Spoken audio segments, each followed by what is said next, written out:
Hey folks.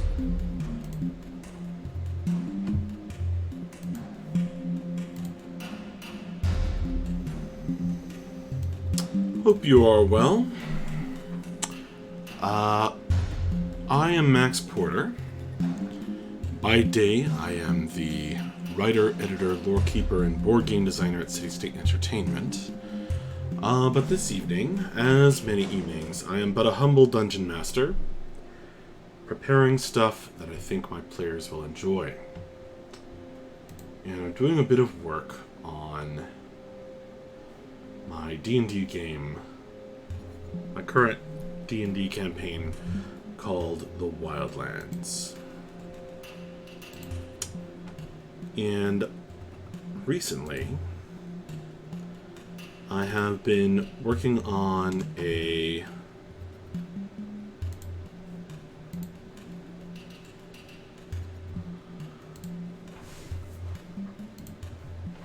random encounter table of sorts. Now, this is different from your standard, and you might call this an encounter twist table. And basically the idea is that I think it's relatively easy to find an encounter table, like Kobold Fight Club, that will generate some random monsters for you. But what makes an encounter interesting, what makes an encounter memorable, is everything else about the encounter. What the story behind it, the where it takes place, the things the monsters are trying to accomplish. What are they up to when you come upon them?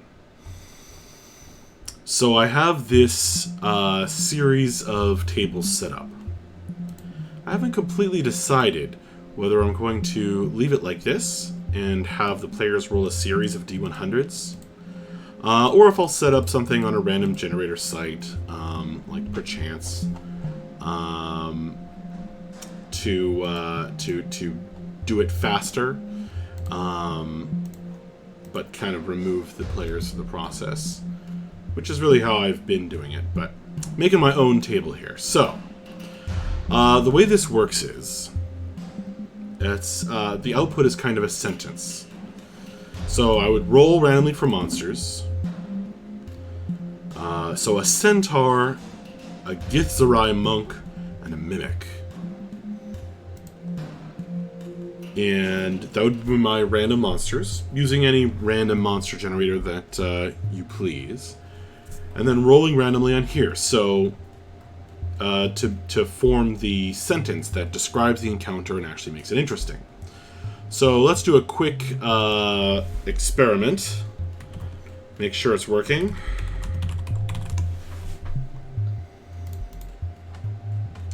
So I'll roll 4d100.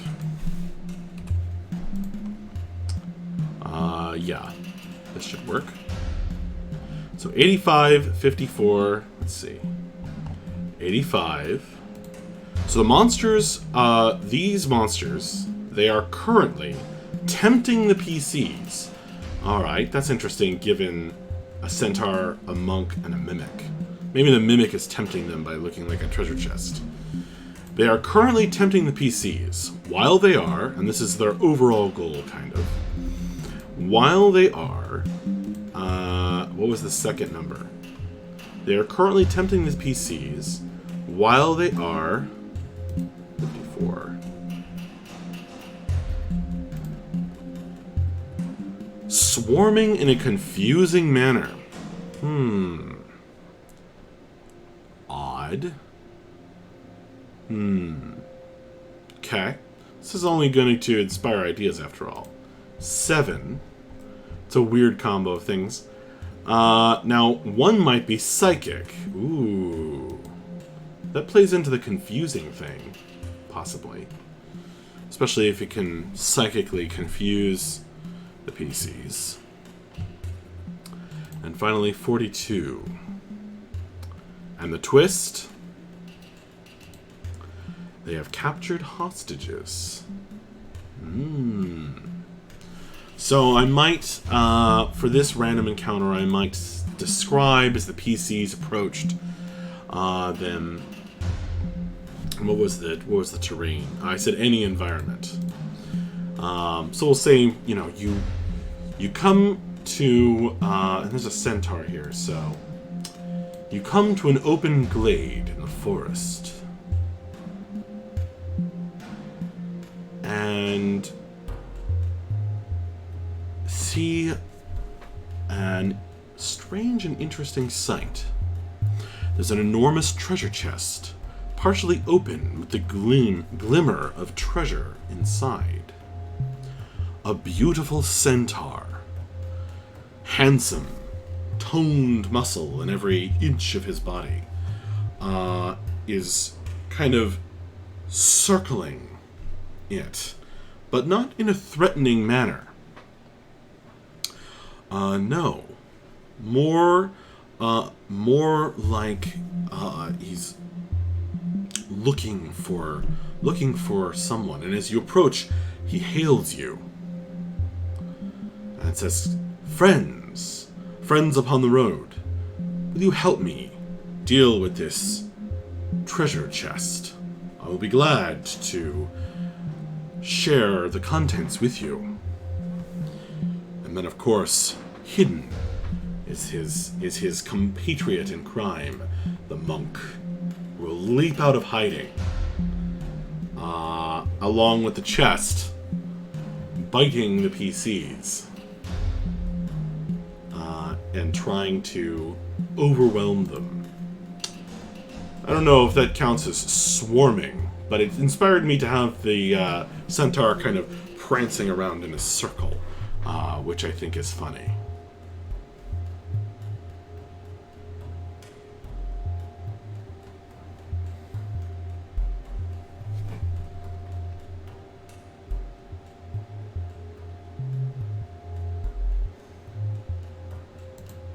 So let's come up with more ideas here.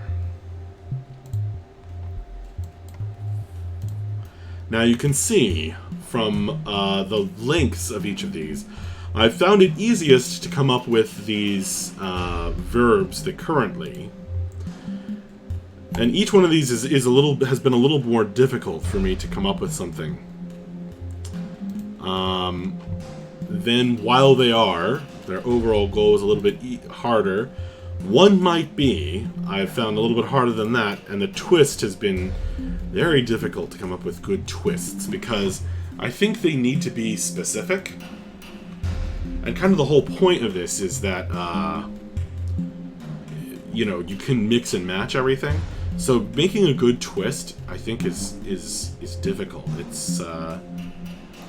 It really can inspire things, but it's difficult to come up with things. Sort of like Mad D&D Libs. Mad&D? How you doing, Taladar? Welcome.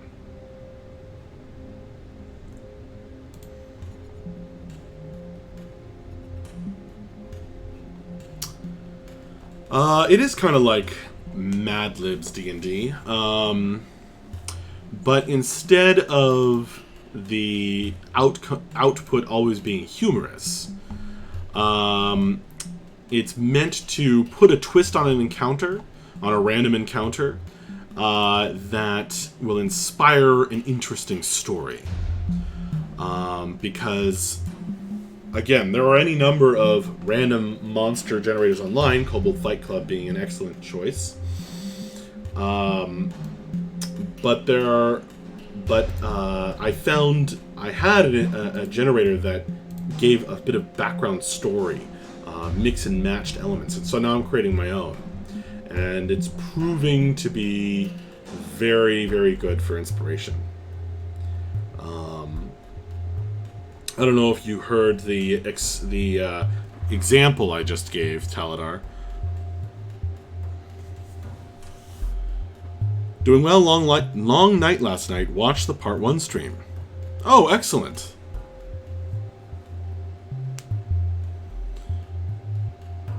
So you know all about this then.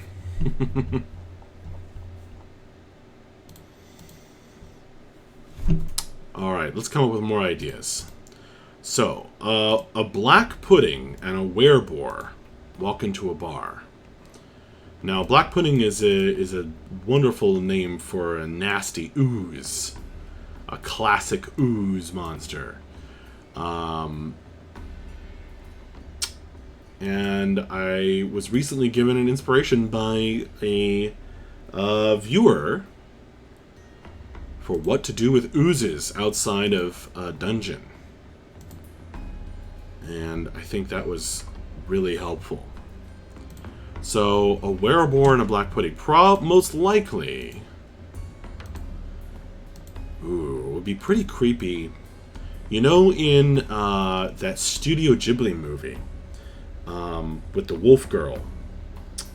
I'm trying to remember the name of it. Princess Mononoke. There's that boar. That giant boar that goes crazy with the black stuff coming out of it. Early on in the movie. That's what this makes me think of. That the black pudding has somehow infested the werebore. So, currently rampaging.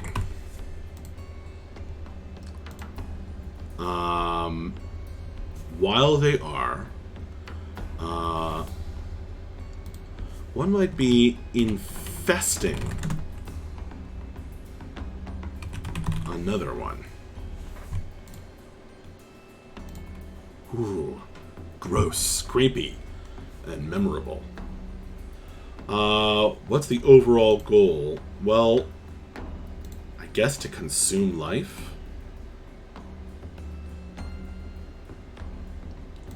Or it's just gone crazy from the pain.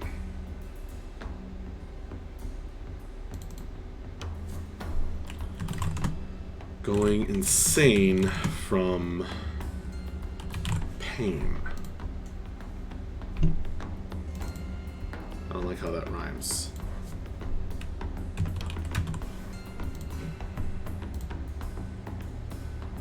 While they are trying to consume all nearby life.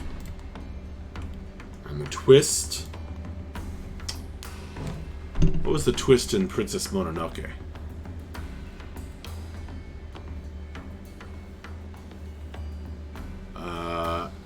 He was some kind of god, wasn't he? But like the Japanese, like, small god. Excuse me. Forest spirit. How about they are the corrupted guardians of this place. That's interesting. It's a good twist. Okay.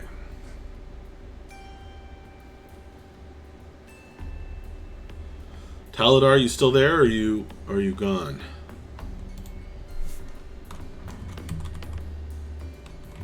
Oh yeah, you're still there.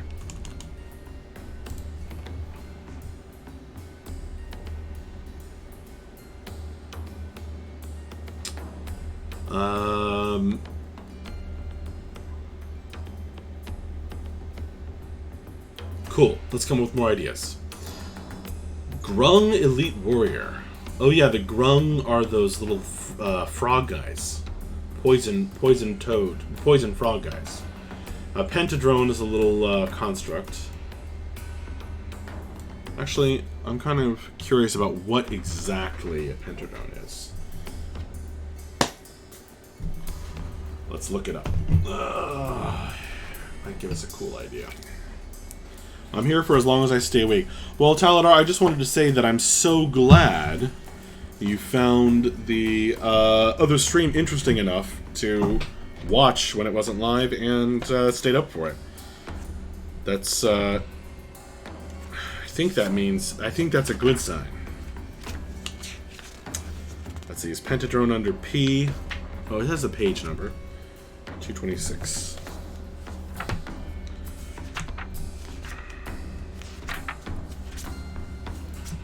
Stand by. Here we go. Pentadrone. They, yeah, they're all the Modrons. They are Modrons. Beings of absolute law. They inhabit the plane of Mechanus. Actually, one of my greatest campaigns was Mechanus themed. That Mechanus was trying to kind of take over the material plane in a sense. The Dark Shroud campaign. That was the campaign that was like right before I was able to do it right before or at the beginning of college, when I was kind of, you know, a better storyteller than when I was a kid, but also still had like enough free time that we could play like once or twice a week for years. And for like, you know, 8 to 10 hour sessions. Cogs of the Great Machine, Absolute Hierarchy. The Great Modron March. Ooh. Reconnaissance mission. Oh. Yeah, see, that's a good one. So, the idea here... Okay, so we've got a Grung, a Pentadrone, and a Sea Spawn. I don't know what a Sea Spawn is. But I have all those guide to monsters right here. But that was a good word. That was a good one. While they are doing or on a recon, well, I kind of have something similar. I said scouting.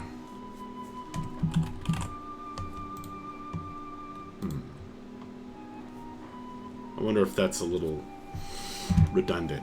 I have committing a murder on here twice. How did that happen?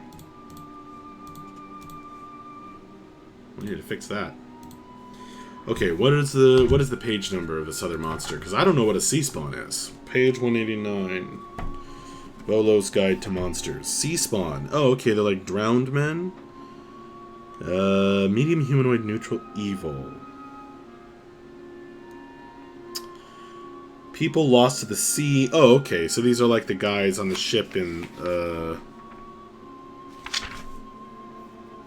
Pirates of the Caribbean.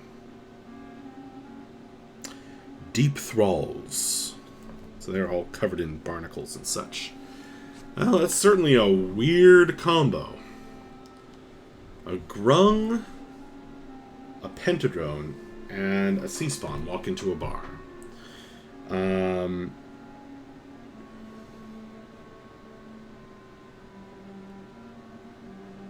feel like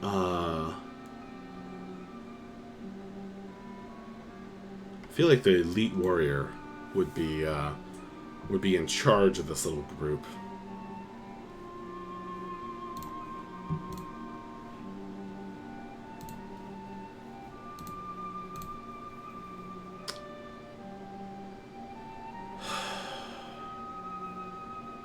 And maybe he's got the Pentadrone as a little servant. What's a Pentadrone do, specifically? Axiomatic mind. Disintegration on death. It has paralysis gas. That's interesting. What if they're looting an unconscious body? Looting an unconscious person. It doesn't have to be dead. They could. Did I spell unconscious wrong? Yes. That looked wrong. Please let this be right. Okay. Definitely random there. Looting an unconscious person? Not really, because it affords the party... there's a lot of good reasons for that. It affords the party the opportunity, if they don't like the look of the unconscious person, it's obvious treasure.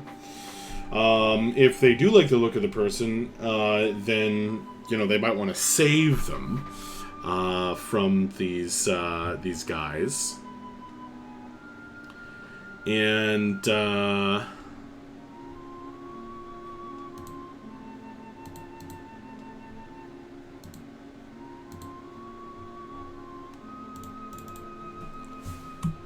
while they are transporting a prize,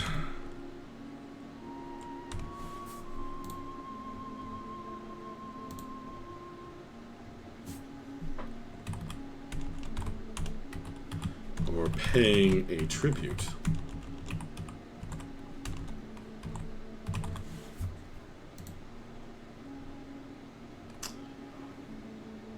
oh, the creature mix? Yeah, I'm not sure if that's a good thing or a bad thing for inspiring ideas. And I wish I had a better way of getting ideas for things to put on these tables.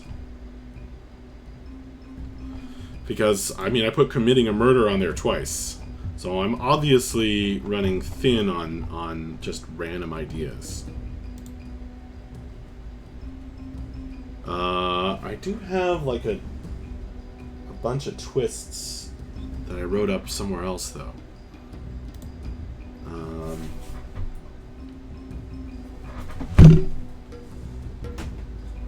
bunch of cards.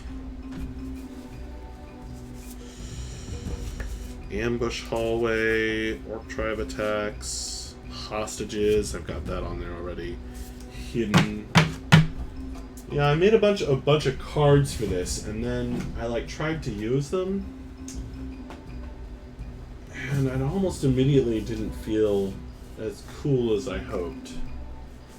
I think mostly because I didn't have this sentence structure. This whole currently, while they are, one might be, in the twist, which I was inspired by Pie and Dragons. Random encounter generator really works for me. Whereas, I've got these cards that... I made these cards that are just twist. Another group has the same goal. And that just wasn't... It just didn't inspire things enough. But that's a good twist. And the twist... a competing adventuring group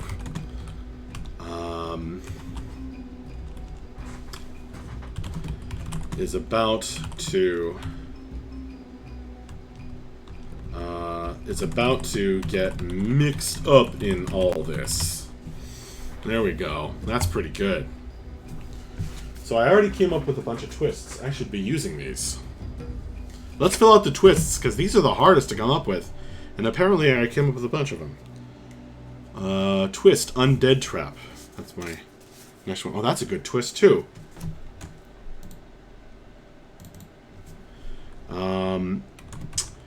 A bunch of undead are hiding just below the surface of the terrain.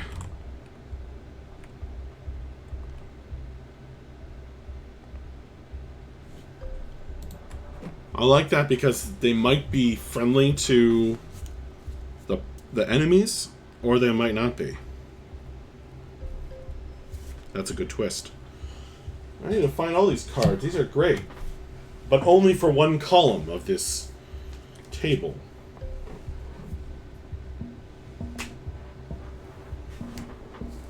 And the reason they're scattered all over, dear listeners, is because of a small child named Rose. Twist, mimic attacks. Do I have mimic on here already? Parts of the terrain are actually mimics. Yeah, I already have that.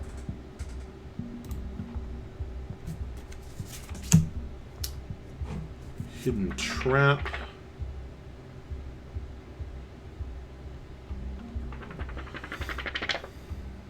I think I already have that. Complication reinforcements. Do I have reinforcements on here? Oh, they're about to call for reinforcements. Yeah. Yeah, I've already got that one.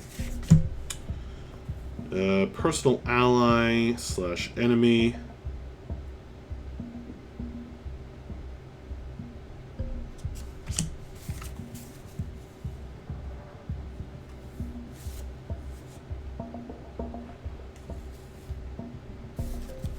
I've got most of these on here already. There were some good ones I'd forgotten. They are everywhere. Index cards.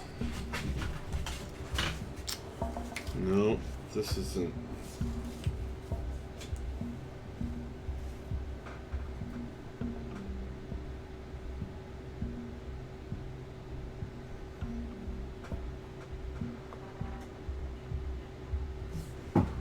Well, I think that's all the bonus ideas I've got.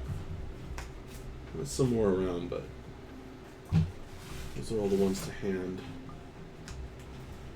Oh wait, here we go.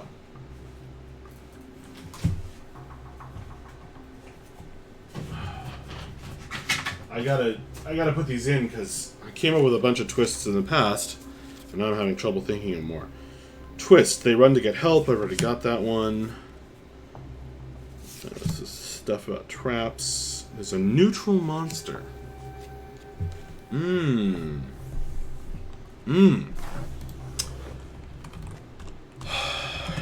A hungry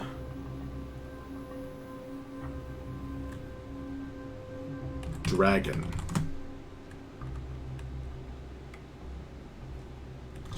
Shows up just looking for a juicy opportunity. I don't know if that has enough impact for a dragon, but I kind of like it. Here's another twist. A terrible wind is blowing that seems to have a mind of its own. And that would be awesome because I could roll a random direction for the wind every round. That would be a crazy encounter. Okay. Weapon emplacement. Is that a twist?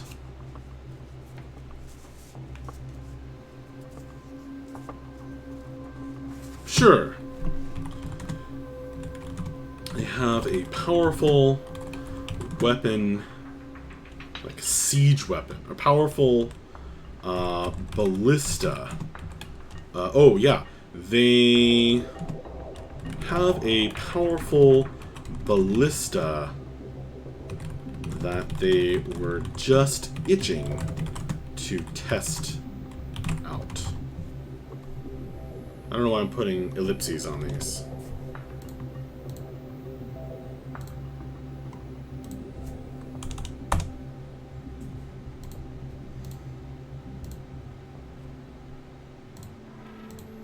Cool. Twist. Summon ally. I've got that on here. Twist takes up a new position.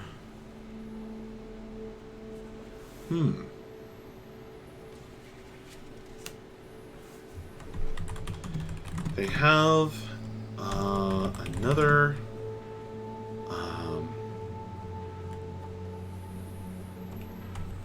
they have a more advantageous position. It's pretty vague. Like a tower or a stronghold.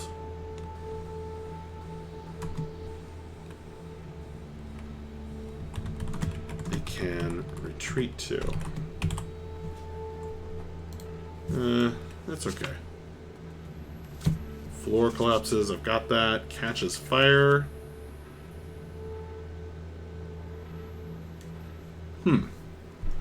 That's interesting.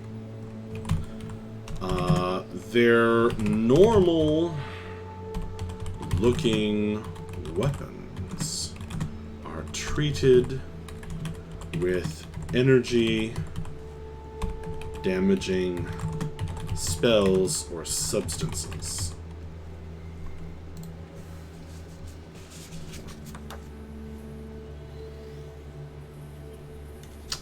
Ooh. They have a large supply of potions.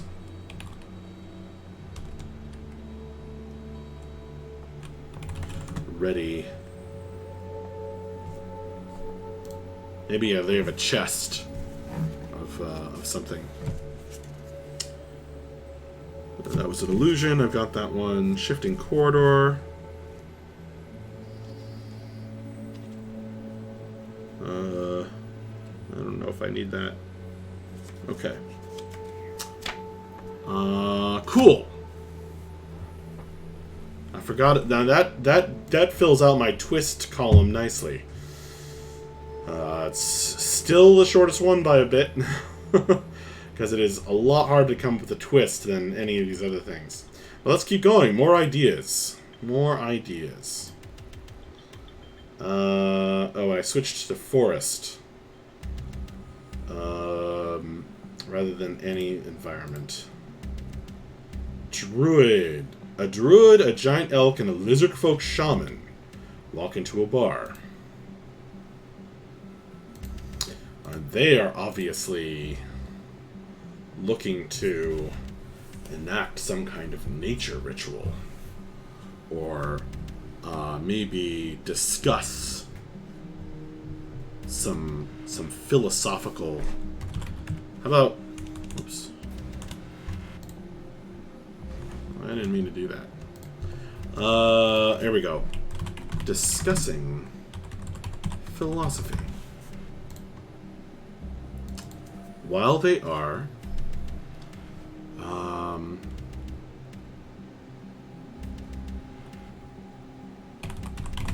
trying to relax. I'm not 100% sure that's interesting. Actually, that should be a currently, because nobody, well, it's not particularly interesting if their overall goal is trying to relax. Maybe trying to, you know, the dude abides, something like that. But I'm not sure that makes for a good random encounter.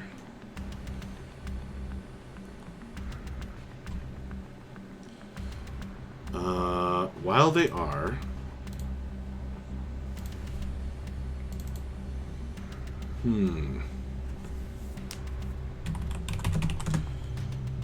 trying to understand the will of the gods. Now, one might be a druid, a giant elk, and a lizard folk shaman. One might be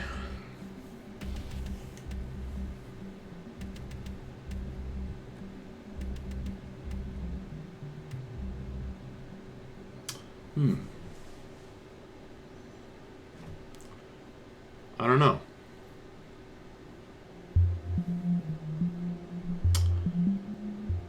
One might be a hermit.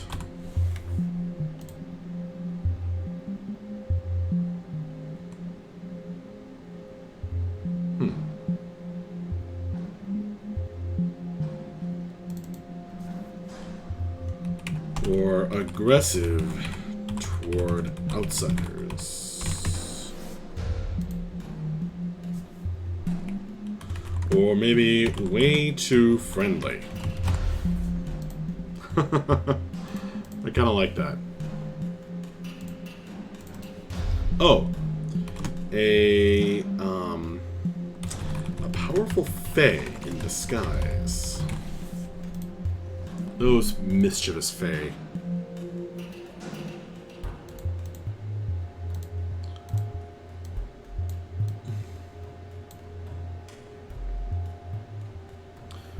Let's experiment again. Oh, I don't need to use this. I can use Roll20. Let's do that instead.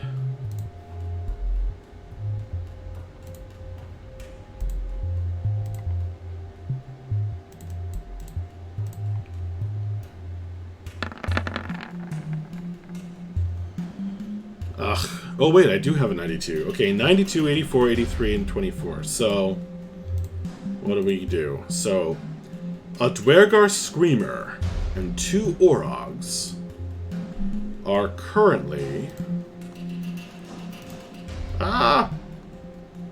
See, maybe I should make this into an automatic thing instead of rolling D100s all every time. I don't know. I'm not sure if the players will have more fun rolling the D100s themselves while I look it up, because I don't want to take the time to look it up. I don't know if that's worth it. Okay, so a Dwergar Screamer and 2 Orogs are currently breaking out of prison. Currently breaking out of prison while they are 84 seeking absolution for their sins. Whoa! See, this is already going to be interesting. Currently breaking out of prison while they are seeking absolution for their sins. Alright, 83. One might be aggressive toward outsiders, while they would probably be suspicious of being turned in since they're breaking out of prison. And I think the last number was 7. And the twist is, they each instantly know what the other is thinking. Well, that makes sense. That's how they communicated while they were imprisoned.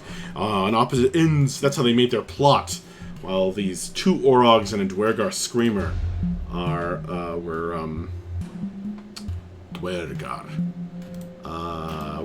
were imprisoned in different cells. That's how they made their plot to break out. Kenny! Random encounters the domain of RNGesus.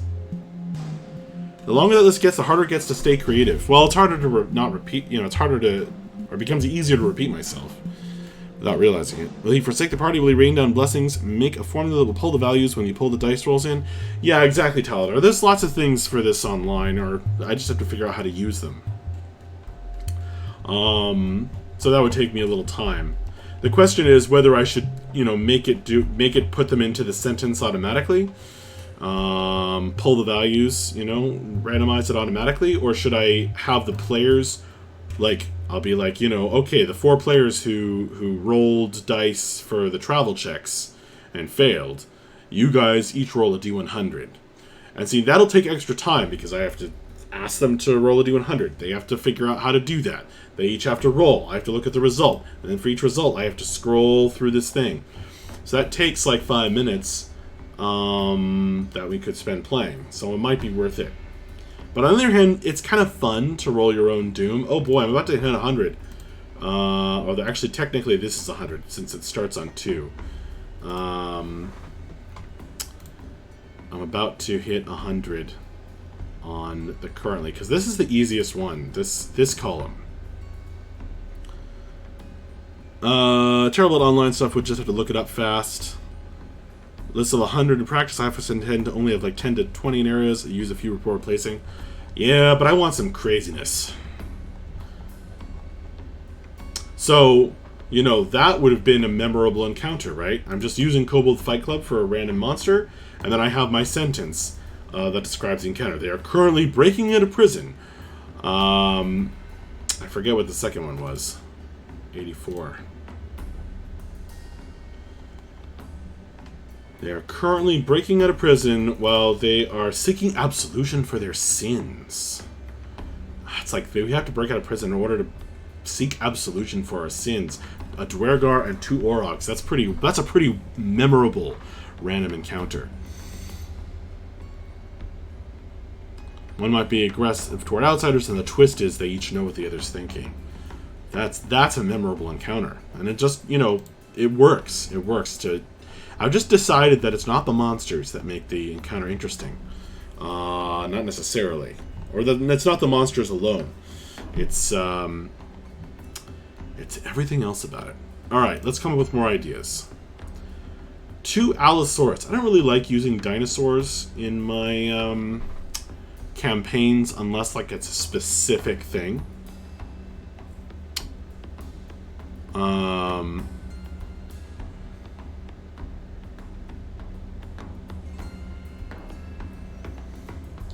And 2 giant striders.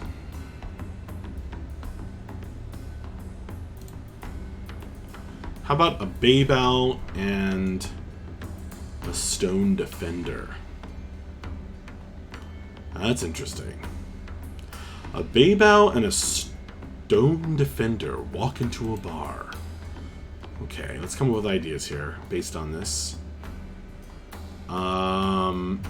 They could certainly be guardians of something. Guardians of some strange location. But I've already got guarding.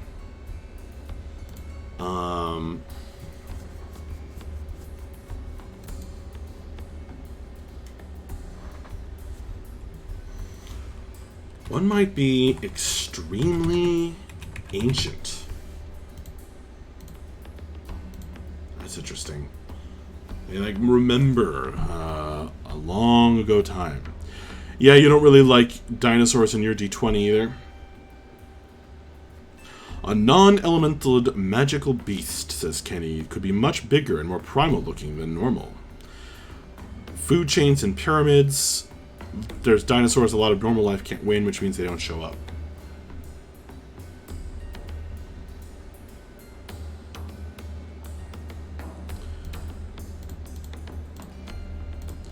I don't care too much about food chains. It seems like something the players aren't really going to care about. Unless it's like in a, in a controlled setting like a dungeon. Like within a particular dungeon, it kind of is neat to think about like, oh, well, this bigger monster, preys on the littler monsters. So that can be kind of interesting and creepy. But I think on like, a wilderness scale, I don't know if I would do that. Heavily dominated X, very little scattered Y. Magical beasts give magical components, so important to know what's where. Totally. That can add to the theme of a location, which I think is how the players would probably experience something like that. I would guess, Kenny. Man, okay, what's the twist here? I'm imagining a Baybao and a Stone Defender protecting some windswept, crumbling altar.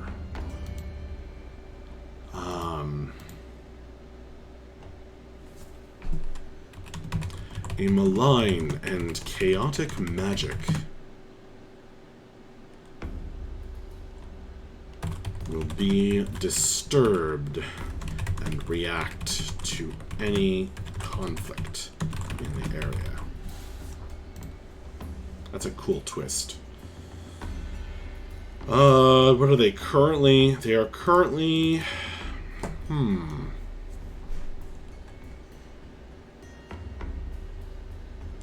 How about to be summoned?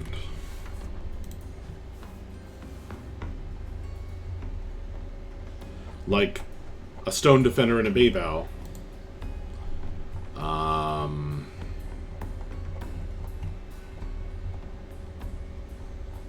Summoned to defend this location.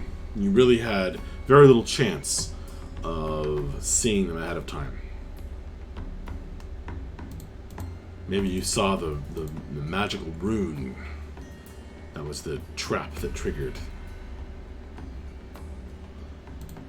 I don't really have a goal idea. Let's see. Deathlock White.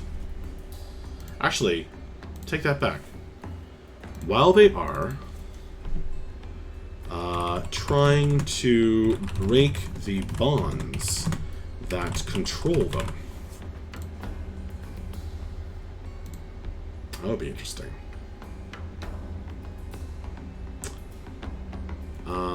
Okay. A Deathlock White, which is just basically a death warlock, I'm guessing. Undead, white, swarm, and 2 swarms of poisonous snakes. Now, I don't generally like swarms. Swarms are impersonal. And 2 swarms of poisonous snakes walk into a bar. But they can make for interesting servants of another being.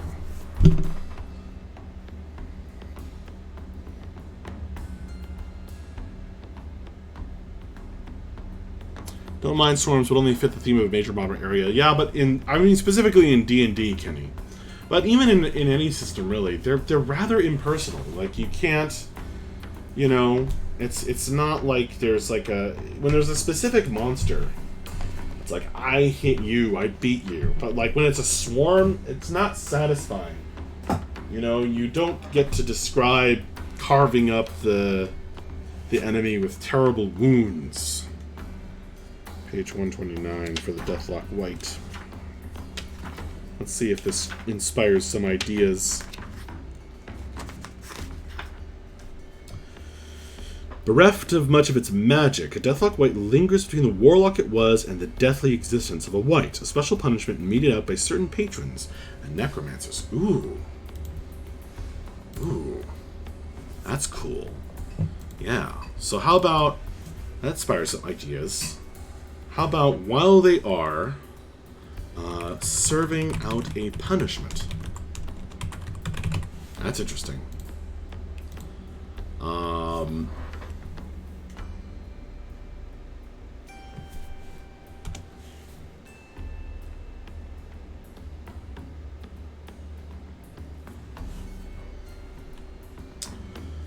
One might be at a disadvantage, like a White has sunlight sensitivity. And the twist is...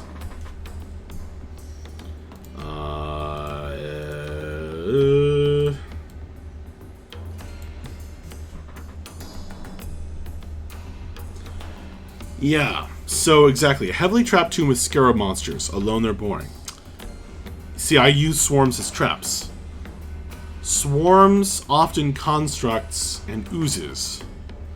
I use as traps. More like traps than like monsters. Because there's... really a swarm is like, you know, when you first step on the broken plank and a bunch of scarab beetles crawl out, you know, swarming and biting over you. That's the moment. And then as you go through combat with them, it's like, I attack, and your weapon goes through them, and it's not satisfying. And it's not satisfying to kill them, and it's not very well, I mean, it's horrifying if they eat you, but it's not necessarily a satisfying death, because there's just impersonal.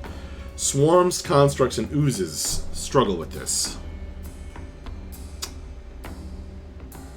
You don't play 5e? I use a lot of third edition stuff in my 5e. But I like 5e mainly. Swarm. What's a Deathlock White and a swarm of poisonous snakes doing in together? They walk into a bar. And the twist is.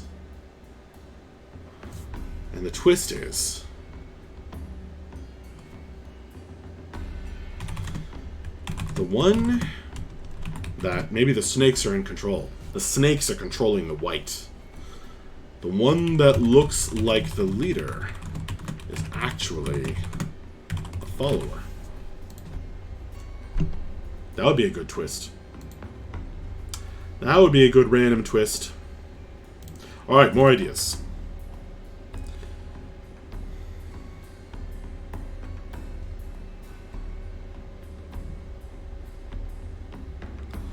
Golems more often than swarms. Golems seem cooler to fight. Golems are cool.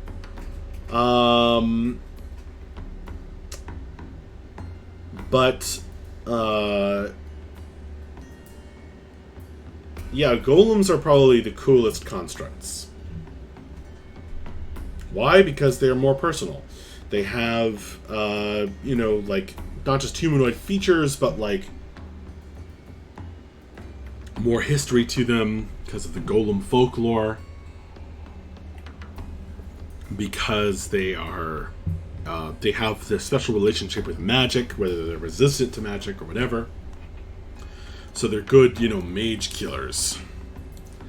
They make great guardians, so there's a bit of story there. So golems are pretty neat. And I also like inevitables from the plane of Mechanus. Again, because they are more personal. They kind of have a bit of a story to them. But mainly, like, you know, fighting a whole bunch of constructs in a row annoys the heck out of me. It gets dull. Fire Newt Warlock of... Okay, 3 Fire Newt Warlocks of Imix. A Githzerai Monk and a Scarecrow. 2 Scarecrows walk into a bar. That's a wild combo. I feel like the Fire Newts are going to set the Scarecrows on fire.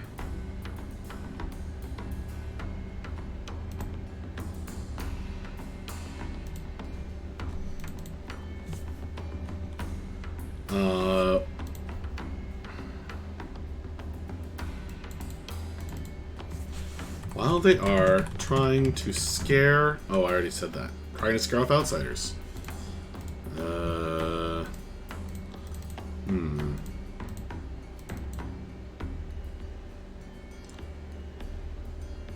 Two of the Fire Newts should each wear a Scarecrow on their back like banners. I had a whole Inevitable themed campaign, Kenny, which is why I'm pretty familiar with them. Where the Plane of Mechanists was trying to kind of take control and make the material plane lawful.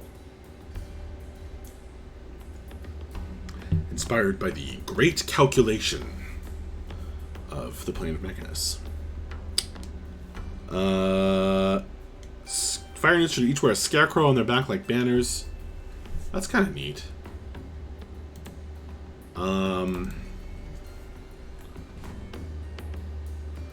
One might be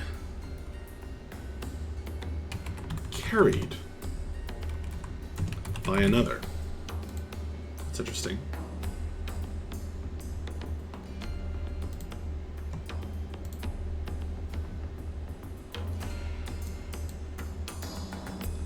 But what are these guys doing? What is their overall goal? To serve Imix. The Githzerai have their wars and they steal stuff. Maybe need investigation or spot to tell the Scarecrows are animated. And the twist.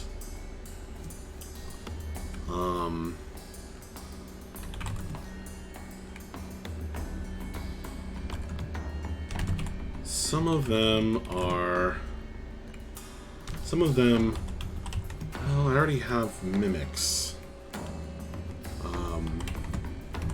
Some of them look harmless at first. It's kind of an interesting twist.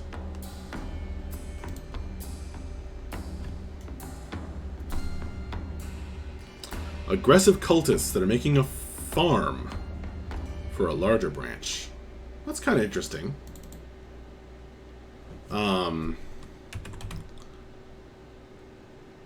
While they are creating a farm or creating a safe haven for cultists. Cool, more ideas. Animated, okay, 3 animated armors, 2 giant vultures, and a were-rat walk into a bar. I mean, clearly these things are all under the control of the were-rat.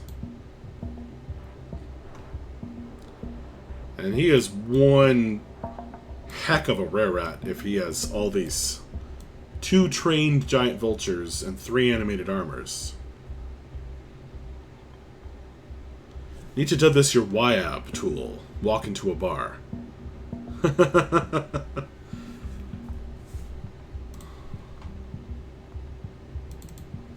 Currently, walking into a bar.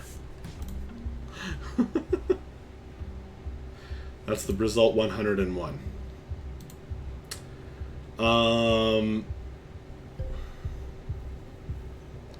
Start passively ready to trade all types of normal supplies. One can tell they're ready to fight if things go south. Yeah, with a good spot check. With a good perception roll. And 3 animated armors, 2 giant vultures, and a were-rat. I mean, that were-rat has his own little, like, squadron of protectors that he has trained or built. So what is this were-rat's goal?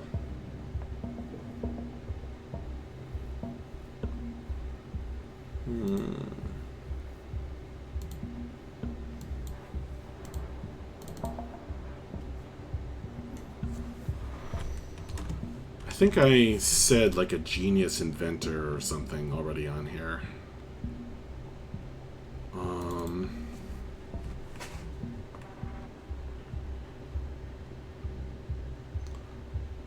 Cultivating the land. Oh man, that's good. I was gonna say cultivating something. Cultivating. The vulture is the scout that finds him first. The enchantress is familiar. The were-rat enchantress. I like that. A were-rat enchantress. One might be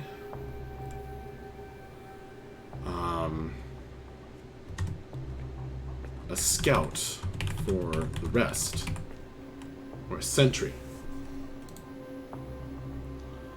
And the twist.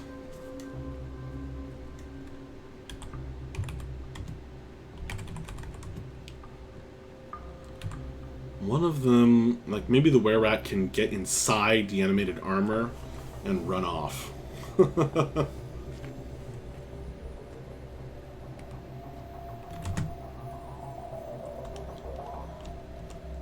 think they have like an escape plan already on here. Let's see.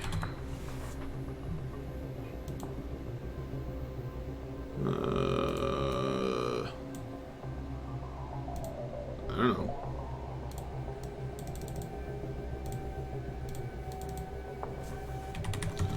They have an escape plan. I don't know if that's that much of a twist, but it is interesting. Okay, cool. While they are, I don't know what this were-rat's goal is. Transformation confuses the animated armor greatly. Uses this to avoid capture as much as possible. Lacks discipline and can't control the transformation well yet.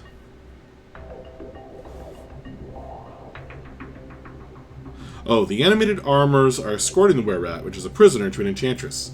He's equal parts apprentice, experiment, and toy for the enchantress. That would be cool, too. I already have escorting a prisoner, and one might be a prisoner. So that could be randomly generated. But that's a good idea. Equal parts apprentice, experiment... Oh, wait. One might be an apprentice to a powerful spellcaster. See, that's interesting. That's interesting. It doesn't even have to be a spellcaster. A lieutenant. Lieutenant of a of an important leader.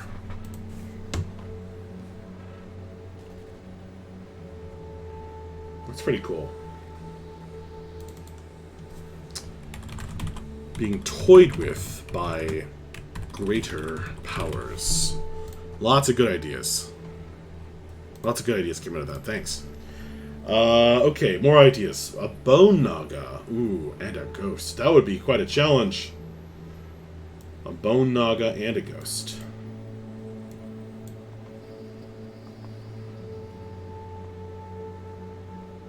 A bone naga and a ghost walk into a bar. Now, a bone naga is not undead, but a ghost is.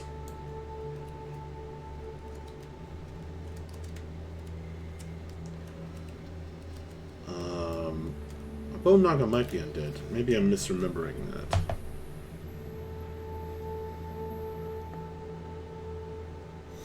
The ghost repeatedly asks passers-by to find their bones. But part of the bones are on the Bone Naga. Ha! Huh. Yeah. One might be obsessed with finding something. And the twist is, one of them has something the others desperately need. Yeah.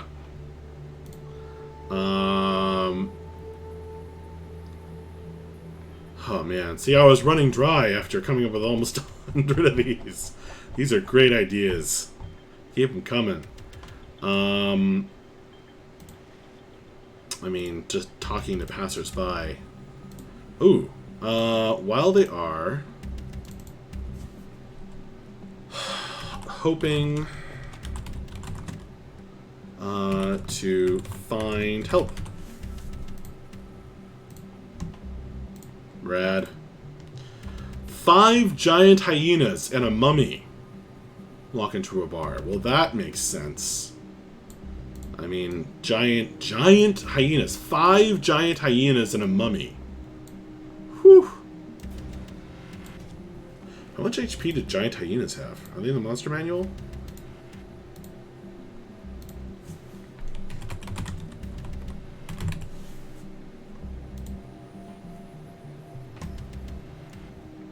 $45.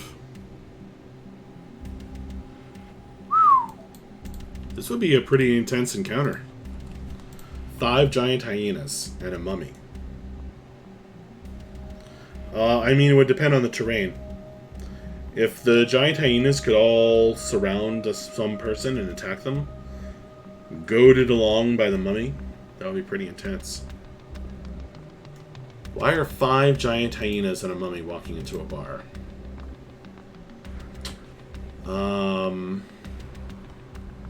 Well, while they are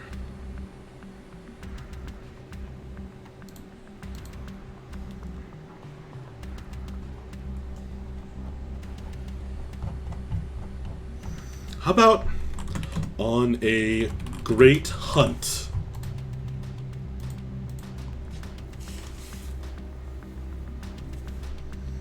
One might be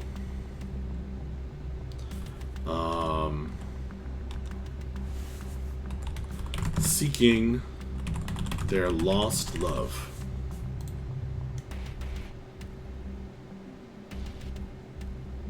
If a creature is not sapient, make the mummy pass it to them unless they attack him or her personally. Yeah, maybe. Giant hyenas. Giant hyenas were like guard dogs before it became a mummy. They used to lead the dogs around all the time, but now in time of the mummy's mindlessness, it follows them around. Huh! Like a reversal of fortunes?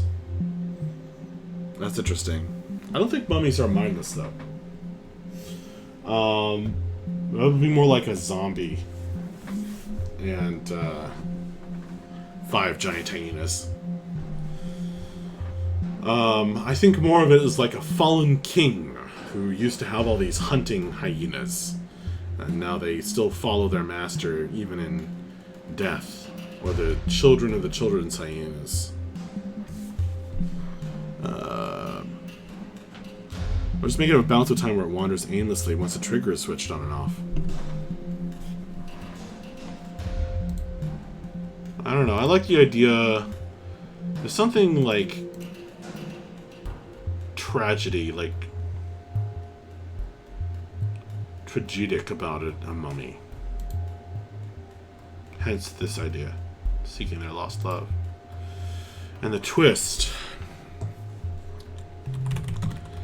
This is giving me a good idea for a twist, though. They have undergone a massive reversal of fortunes. It's interesting. Now the mummy follows the giant hyenas around. I like that. Sometimes it's very smart, other times it wanders around. That's a good way to adjust the difficulty of an encounter, isn't it, Kenny? All right, let's see. More ideas. 4 Magmins and a Vegapygmy, two Vegapygmy chiefs walk into a bar. Okay.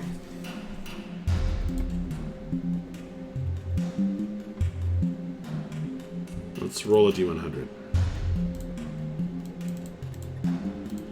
4 Magmins. Could have a trigger after taking damage. Yeah.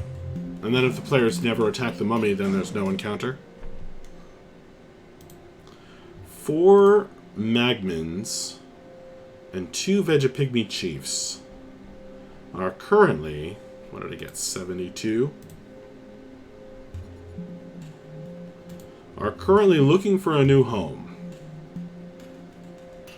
Okay. Now, Magmins and Vegapygmies do not seem like they would go together, like this lava creature and these plant creatures. So they're a pretty wild pairing. Although kind of Jungle Islandy.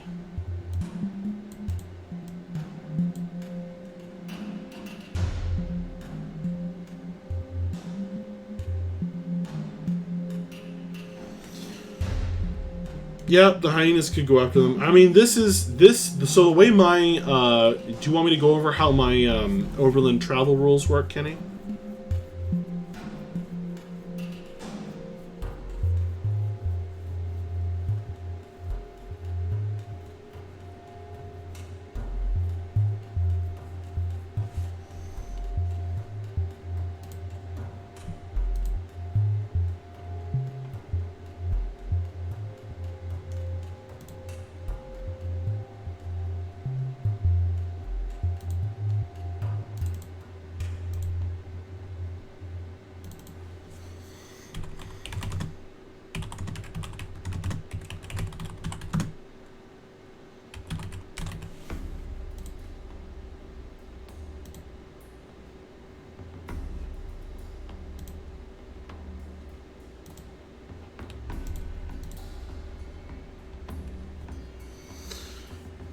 It's fine. I'm not sure if you just do RNG 1 per X range or what. No, actually. So the way it works is I have this hex map, and it takes about a day's travel to cross from one hex to another. Party's currently here, and when they want to travel, we go to the map, and they pick a direction. And then I have these. It's kind of a skill challenge. And I say, okay, you guys need to make some skill rolls to try and travel safely. But I'll let you try and convince me. You can pick any skill and kind of make a pitch for why you think it should, or how you are using it to help the party travel safely. And then I give them either check marks or X's. So it's like, oh, you gotta fail. And the difficulty of the check, and I listen to, it might be perception to look for danger. It might be making athletics checks to, push snow out of the way. It might be a history check to see if they can find an old road through the wilderness. And the difficulty of all skill checks is based on the difficulty of the terrain. So traveling through these mountains here was a higher DC than traveling through this farmland. Right? And so they have to get 3 check marks before they get 3 failures. And that's based on the size of the party. And actually, I'm probably going to have them go up to 4 and 4. As we have a guest star, so we have a bit of a larger party right now. And so if they get 3 failures before they get 3 check marks, 3 successes, and everybody has the opportunity to narrate how they help. or anyone who wants to jump in.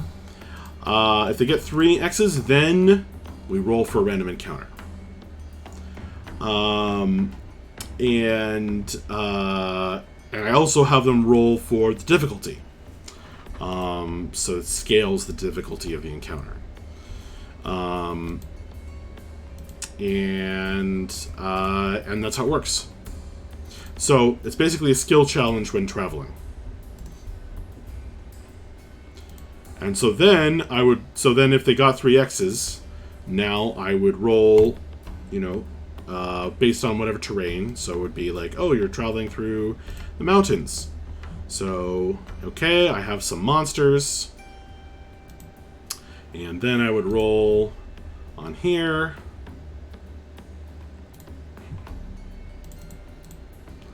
Let's do another little test here. Okay, so 55, 13, 20, and 77. So, okay, so I've got a ghast, 2 giant spiders, and a griffin. Ooh, a ghast riding a griffin is cool. And creepy. Especially if it's like a living griffin that's just been, horribly mangled. It's already interesting.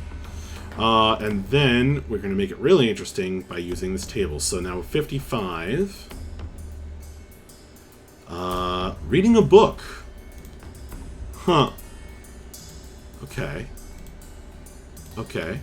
A ghast, a griffin, and 2 giant spiders are currently reading a book. That's already memorable. Currently reading a book. What? While they are delivering letters. Okay. Flying creature, guards, reading a book. A much more studious ghast than you would than any other I've ever heard of. And then 20. One might be dead. Well, that's established. We have a ghast. Or maybe he's reading some kind of prayer, like undead service, over one of the spiders is dead. And the twist, 77.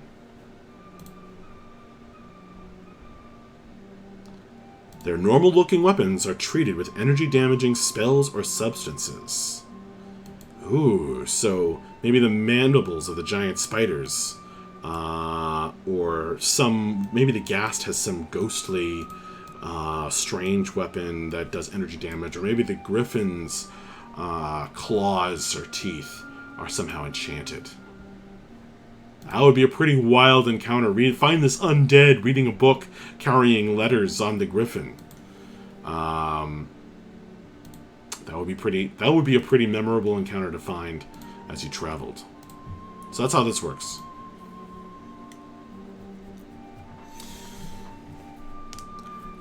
Slows travel. Yeah. That's the one thing this method doesn't really do. With the skill checks, is it doesn't model slowing travel well. Yeah, it could be like, oh, it takes you more days to cross the hex. But I never really do that because I don't really, I like the skill challenge. It feels good. And then it feels lame if it's like, oh, multiple days are just kind of skipped.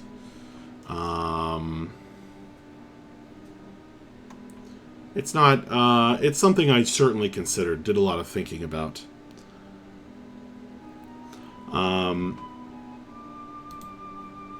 Even like when the players travel slowly, I don't necessarily increase the amount of days it takes to cross a hex.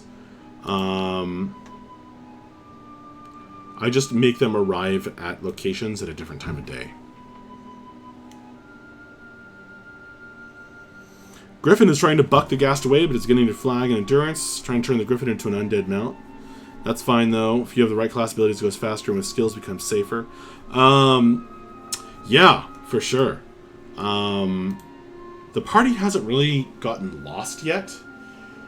But this particular method definitely allows for that.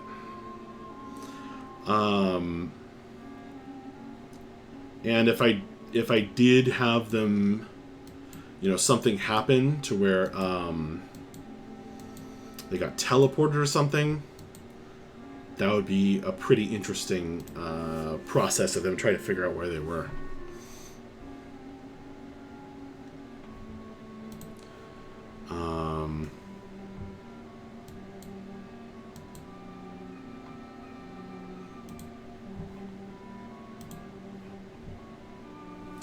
I think if I were to, like, increase the number of days it took to travel, I would have to do away with, like camping stuff. Like, you know, nighttime checks. Because then it's just lame. It's like, because then you feel like you're not making any progress. And that would become frustrating for the players. It's like, yeah, you're crossing the hex, but you're still in the same hex. So roll for, you know, watches during the night. And I don't want to take away the traditional, you know, doing watches and setting up tents and, you know, preparing for a potential nighttime encounter, which I feel like I would have to skip over because otherwise it would just be frustrating. Does that make sense?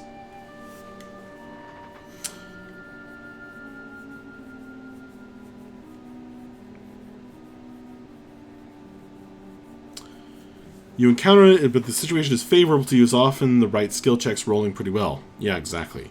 Getting to start with sneak attack rounds and stuff can be crucial, or they can decide to leave the encounter if it's too dangerous.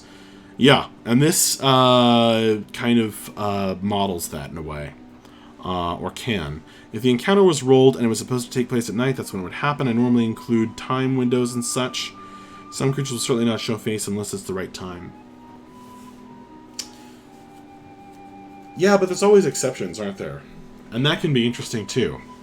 It's like this thing that would normally only come out at night is for some reason out during the day, and that can spark stories as well. You know, was it driven from its home? That's pretty cool. One might be driven out of its home.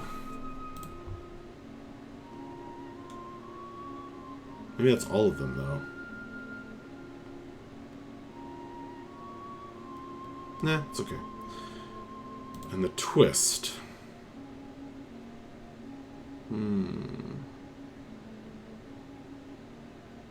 Oh, right. So I did have the players try and travel at night once. And in that case, I decided that things would be much more dangerous than this. So I actually had them roll every hour for potentially having a random encounter. And they were trying to get away from a bunch of angry orcs. That was a fun session for me. I think the players liked it too. Or it certainly was a different kind of... It was an interesting change of pace, hopefully. Maybe a bit scary.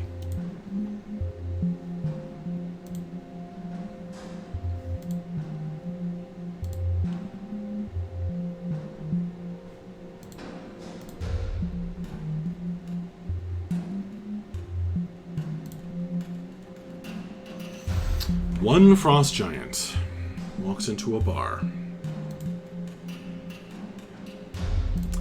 the bartender says,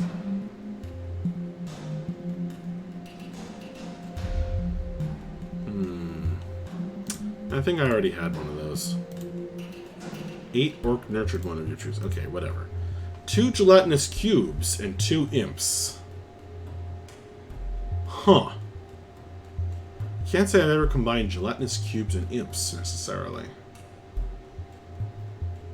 Gelatinous cube really only makes sense in the context of a dungeon. Specifically a 10 by 10. Unless it's a larger or smaller than standard gelatinous cube. Is the game going too hard? Make it easier. Is going too easy? Make it harder. Chases can be fun, both having to catch and avoid capture. Yeah, in this case it was the party trying to avoid capture. They were actually running through the desert, this desert, at night, trying to get to town. Of course, when they got to town, it had been overrun by devils. Alright, ideas. 2 gelatinous cubes and 2 imps. 2 gelatinous cubes and 2 imps.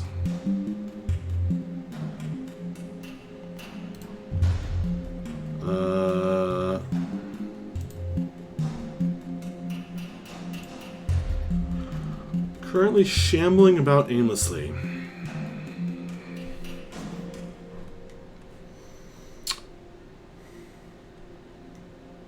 With imps, I always think of, you know, their master. Or, you know, they're tricky and nasty.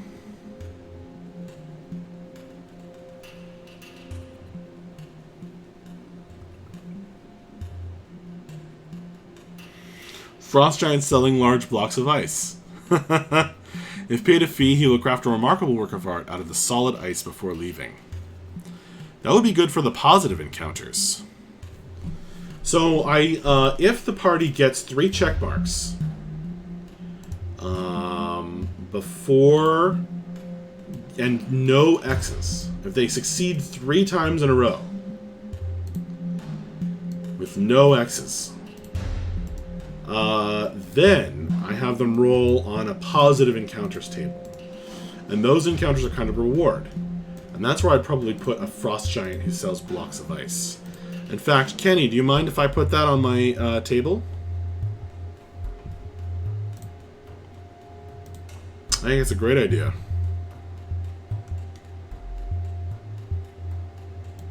Don't mind. Excellent.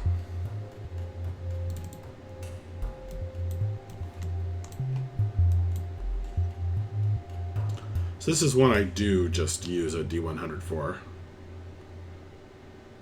I think they've only rolled on this table twice so far. A lot of interesting stories here. But I don't have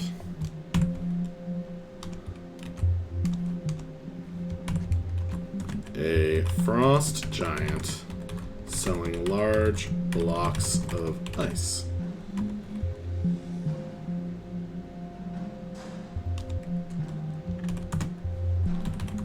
Has a giant-sized shop by the side of the road.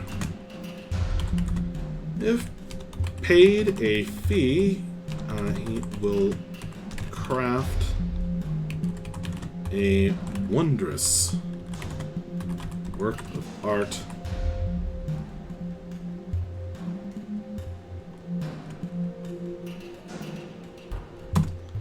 such as your eyes have never beheld.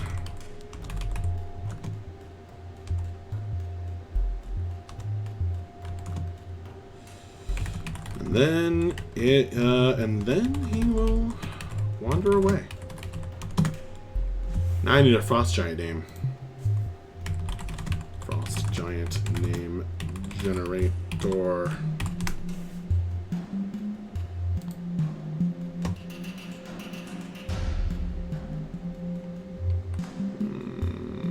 How about Jotun? That's Frost Giant after all. Thjelid. Nurgimir. These are all good names. Sure.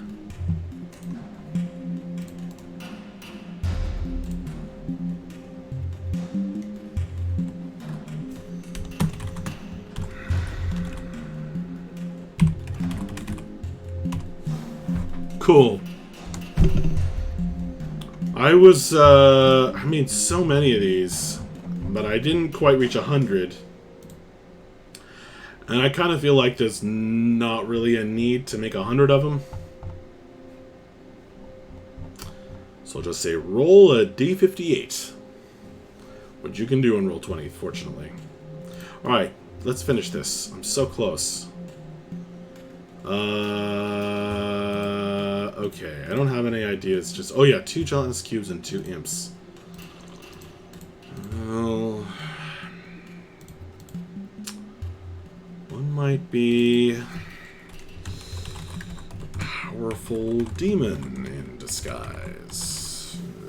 Okay. And the twist. I don't know.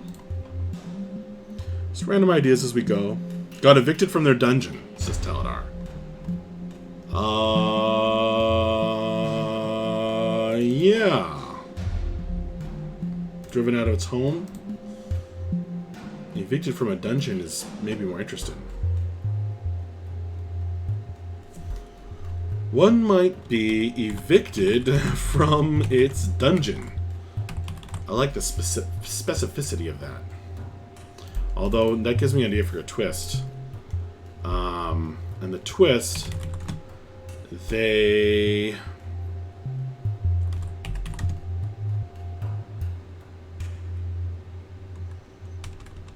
left, okay, they have come from a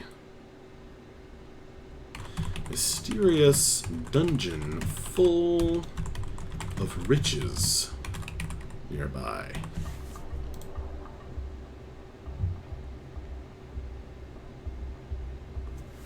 The imps are leading the gelatinous cubes with a very stinky object they seem to be attracted to. Ah! One imp per each cube. The cubes are going to be used as part of an experiment or a body disposal system. The objects lose their scent after 24 hours, so if players get a hold of them, they cannot control the cubes for long. I like that. Leading them along with a very stinky object they seem to be attracted to.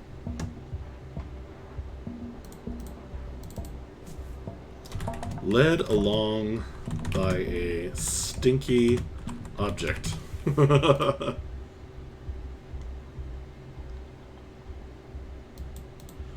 twist, they are part of an experiment.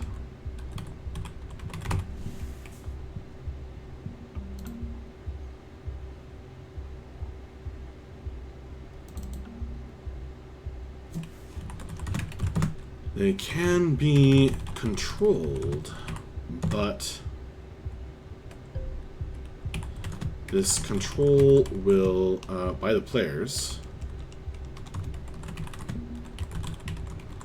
but this control will wear off soon.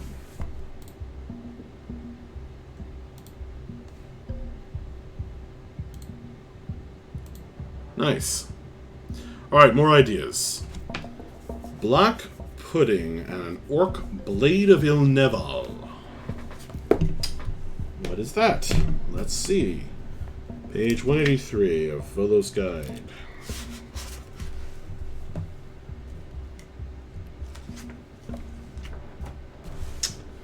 Orc Blade of Ilneval is Grumsh's battle captain. Ilneval's bunch of devious strategist who directs Grumsh's soldiers with boldness. Among orcs, warriors that venerate Ilneval emulate their deity. Okay, strategist. Such orcs learn to command their fellows in ways that are unpredictable, but help to ensure victory. Well, the Orc Blade of Ilneval is very keyed toward giving orcs orders. So it would have to be Black Pudding Pet. I've already used, it's like infected by a black pudding or possessed by a black pudding. I've already used that as an inspiration. Uses the black pudding to terrify its followers. What might be used to terrify followers into submission? Okay.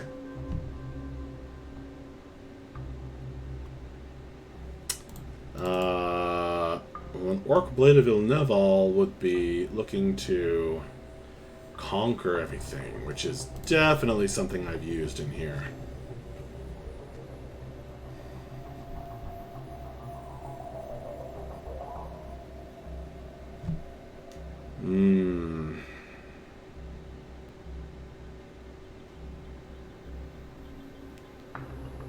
So, what other ideas can I get out of this?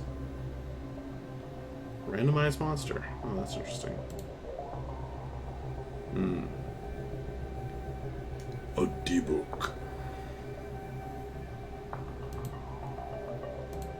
D-books are creepy spirits.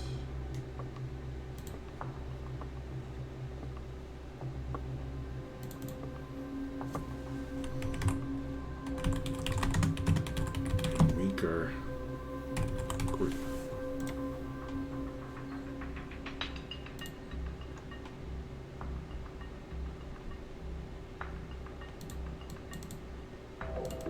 And the twist is... twists are the hardest ones to come up with.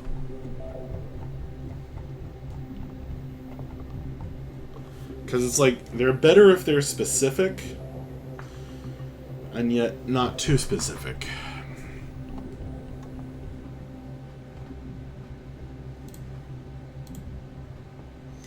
Two harpies, 3 Quaggoth spore servants, and a rhinoceros.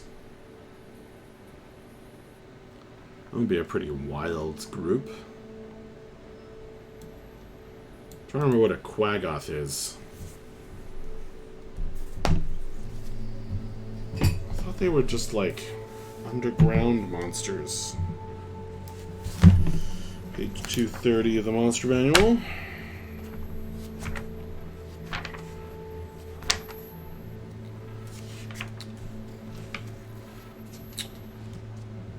Yeah, the Quaggoth spore servants. So they're myconids, aka mushroom men.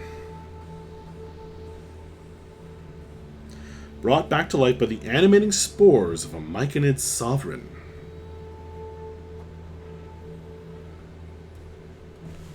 So, mushroom zombie.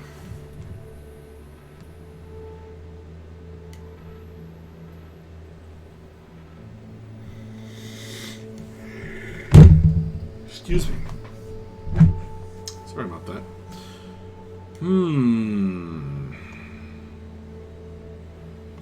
Ideas. 2 harpies, 3 Quaggoth spore servants, and a rhinoceros walk into a bar.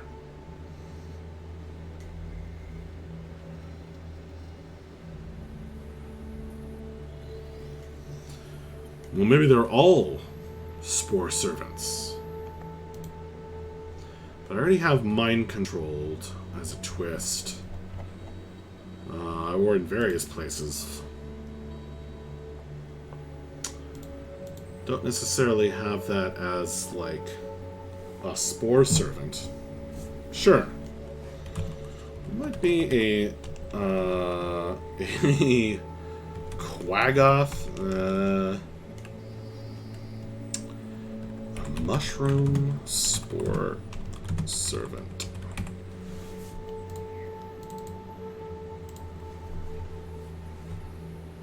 That's pretty wild.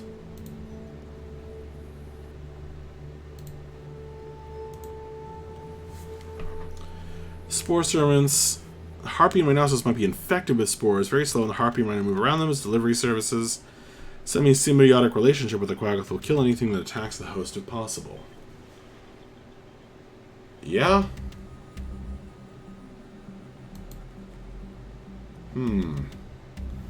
A semi-symbiotic relationship.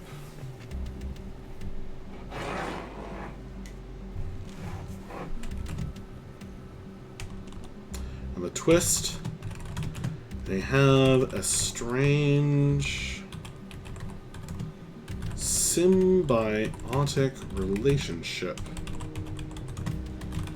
whereby they all benefit.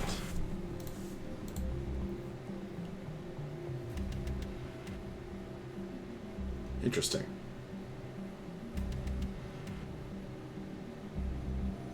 Rhino and Harpy would look disgusting, though, infected with spores and gross.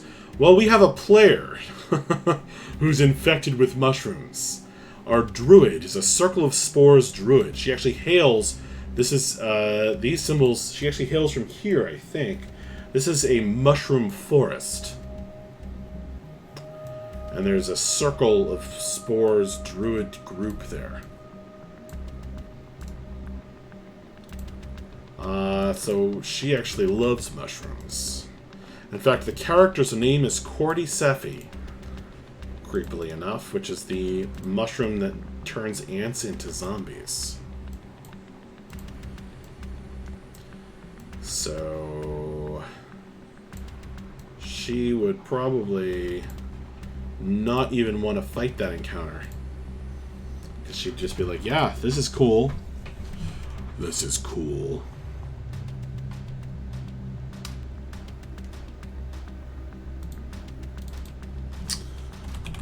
Well, they are spreading disease. And pestilence. I know those are basically the same thing.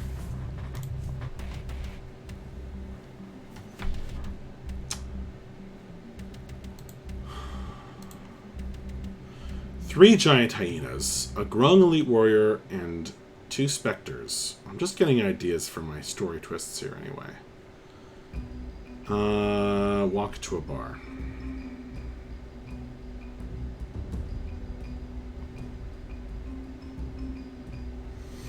Maybe the specters are the grung elite warrior's ancestors.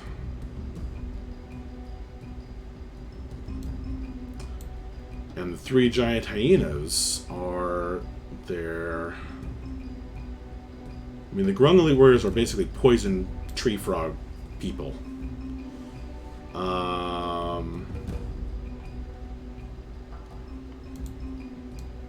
Giant hyenas are his pets.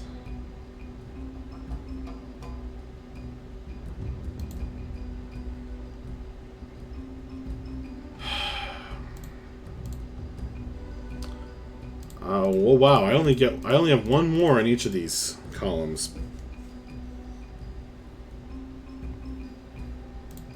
Do I have pet already in here? Pup pet. A master of pets. Okay. Aiming for attention. I don't have a competing. Okay, one might be a pet of another.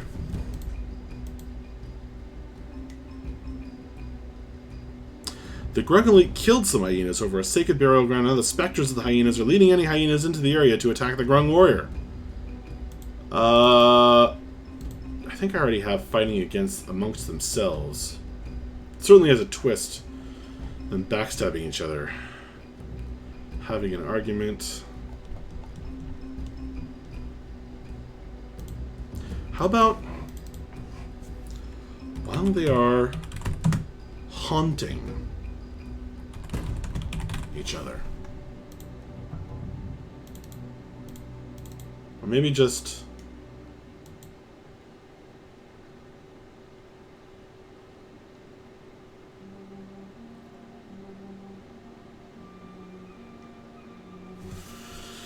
specters can't attack directly and the grung elite might have a way to divert attention of the players. Yeah, maybe.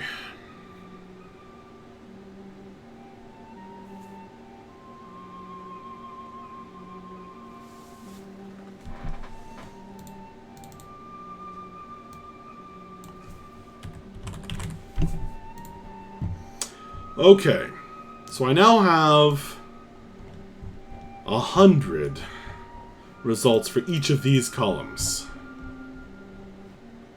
So if I were to take a random bunch of monsters, a Yuan-Ti Mind Whisperer and a Yuan-Ti Nightmare Speaker, ooh, sounds like a nasty combo, and I were to roll on this table,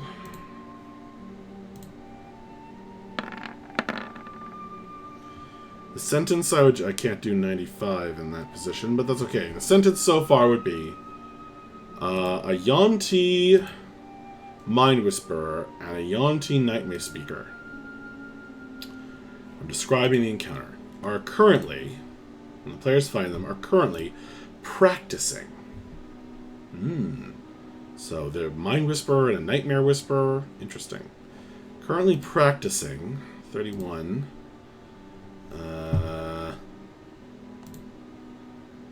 While they are trying to choose a leader. Ooh. Either one of them sounds like they could be the leader of a group of Yuan-Ti.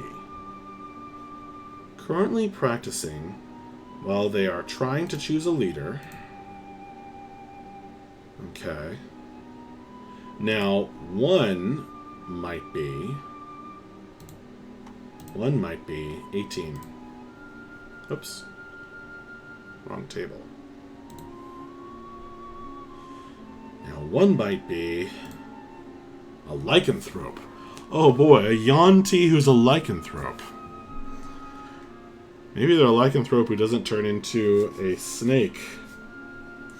Which would be wild.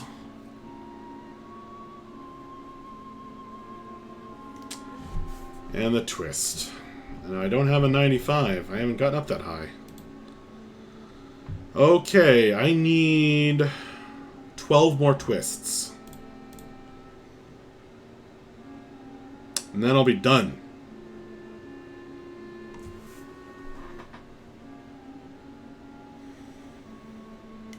I need some story twists. Terrain is crumbling, or some encounter twists. Crumbling and growing more dangerous.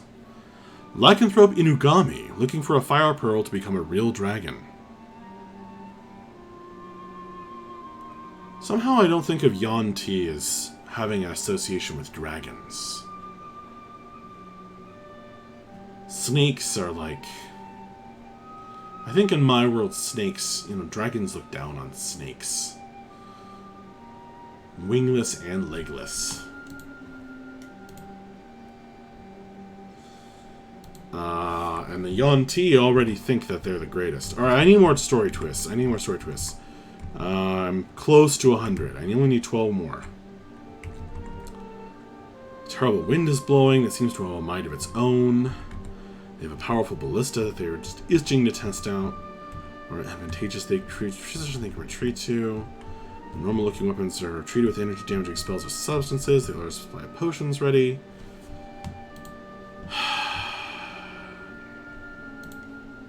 How about...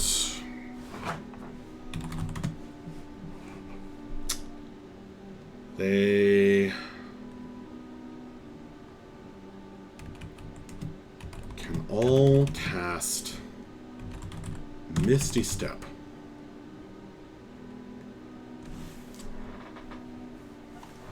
I'll certainly let them position at will. As many times as they like. Why can they cast Misty Step at will? Due to...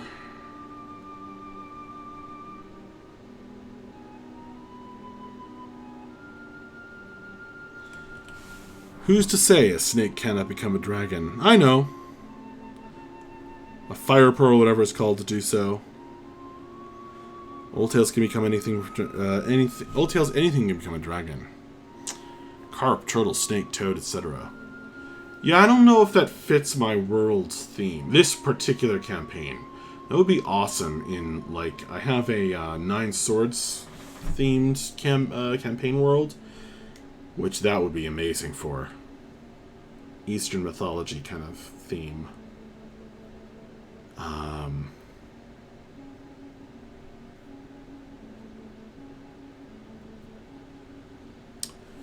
Due to the interference of an astral being, they can all cast Misty Step at will. That's interesting.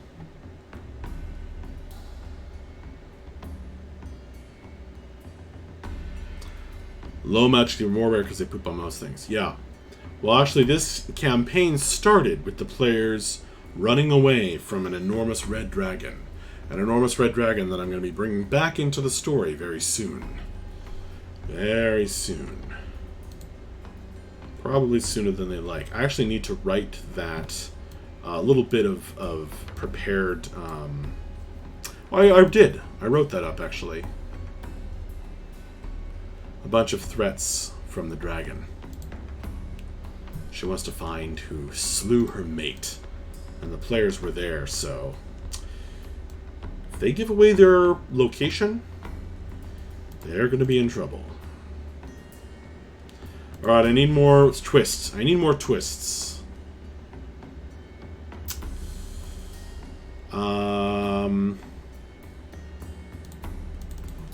Okay.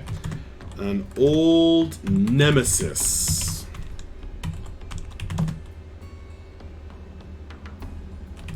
Takes this opportunity to make a move. That would be a hell of a twist.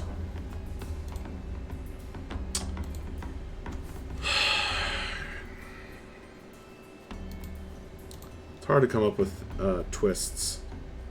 That's been the one that's lagged behind the others.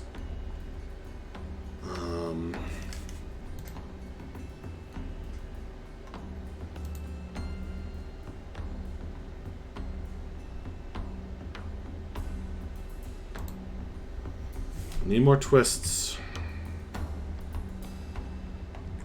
Can't stop getting anything in sight. What's the twist when 2 green dragon warblings and 4 scouts walk into a bar? And the twist is...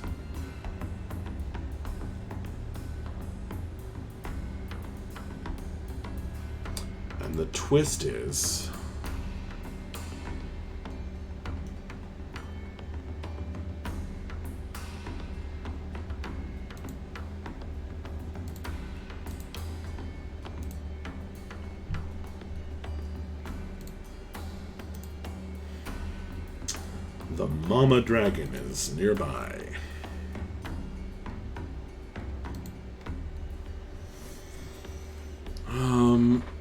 Oh yeah. Okay, how about, and the twist is,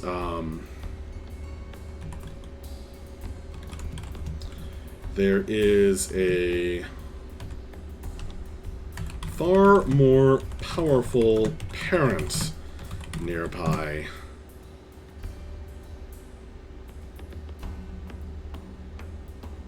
Feeling, yeah. Sure.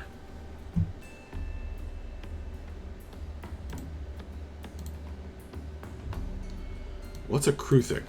Mordenkainen's Tome of Foes. Need a twist. Need more twists.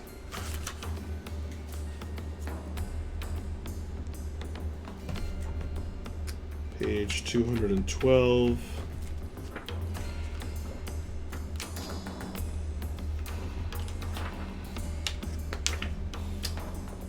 Chitin-covered reptiles. Hunt in packs. These are like what? Like the Neogis, kind of.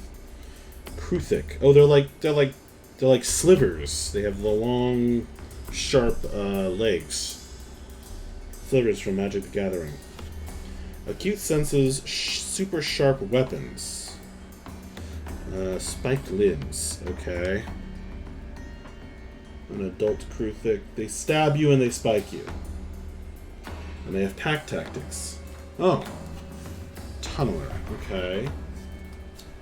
Tunneler. And the twist is...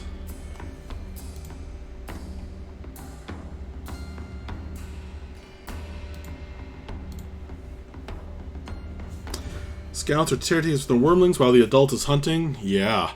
They would definitely be worshipping the dragon. The settlement is provided safety as well as dragon's milk, which may have magical properties. Oh, for sure it would. Dragon's milk. That's a good fantasy book. Dragon's milk.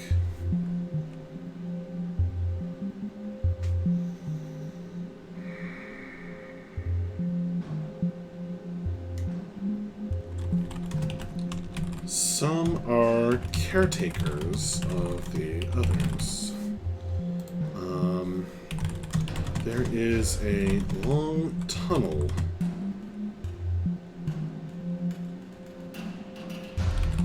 that leads to a mysterious nest nearby.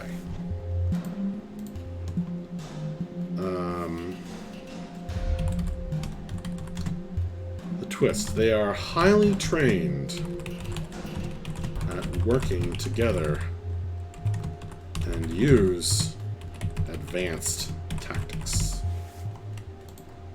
Those are all okay twists. The Kruthik had been wounded and act like a juvenile while maintaining its physical attributes. The fairy dragons / drakes have hand-fed it back to health, and now it thinks the dragons are parent-like figures.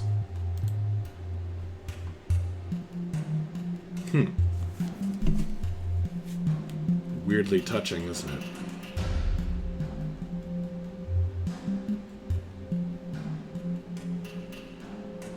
It's not a bad idea.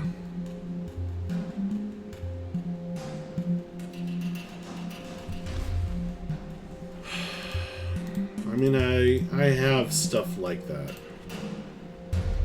I could probably generate something like that. I don't know if that's a twist. Although it is a touching backstory, in a sense.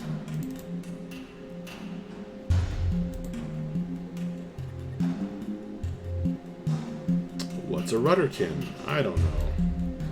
I know what a Shadow Mastiff is, and I know what a Black Dragon Wormling is. What is a Rutterkin?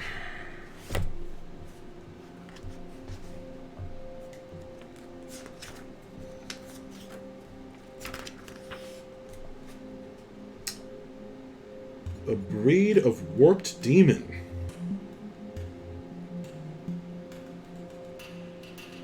They're like disease demons. Oh, and they have a fear aura. A creature that isn't a demon starts its turn within 30 feet. These guys would not work well together. The Black Dragon Wormlings and the Shadow Mastiff. One can't tell by the damage to its head that it suffers mentally. They might discover that the funny clicks and noises it makes the same as ones used by juveniles of the same species. True. The question is, what's going to... And the twist is...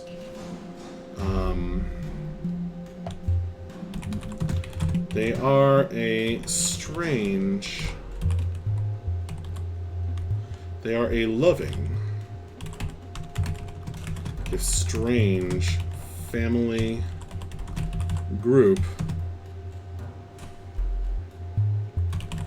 with a touching backstory.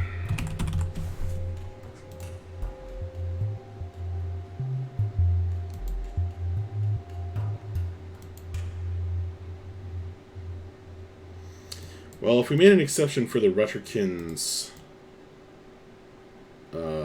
aura, this group could work together so that the Rutterkins' fear thing didn't affect the Black Dragon Wormling and Shadow Mastiff, or maybe these things are fiendish as well.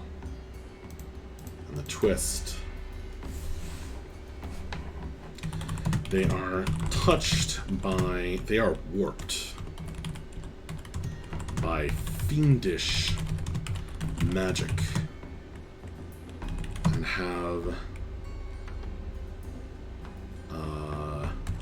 demonic powers and connections.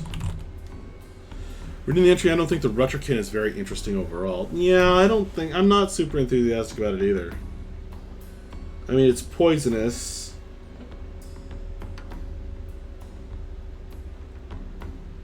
And it causes fear.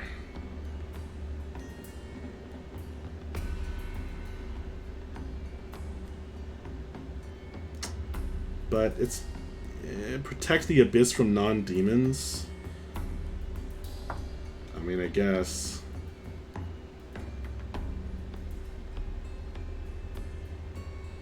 And you have to have 3 or more of them to make a DC 11 Wisdom saving throw.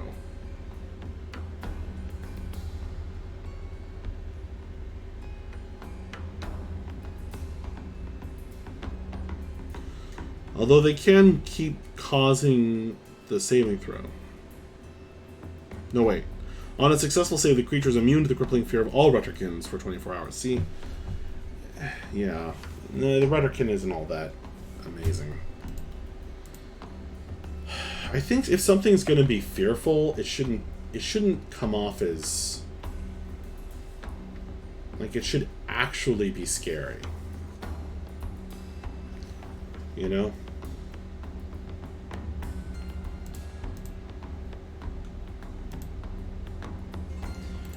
Shadow Mastiff is a cool monster, though.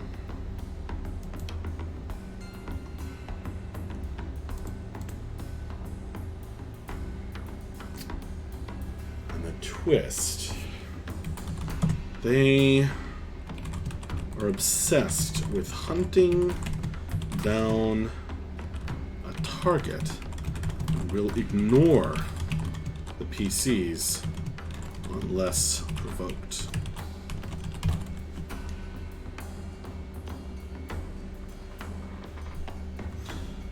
Yeah, the Retterkin doesn't make sense to you, Kenny. Yeah, I'm not a huge fan of it. Let's randomize more ideas. I'm so close. 3 more twists.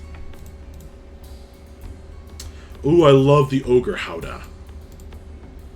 Now, this random encounter doesn't include anything that would ride it. Unless you include a bunch of goblins to ride the Ogre Howdah.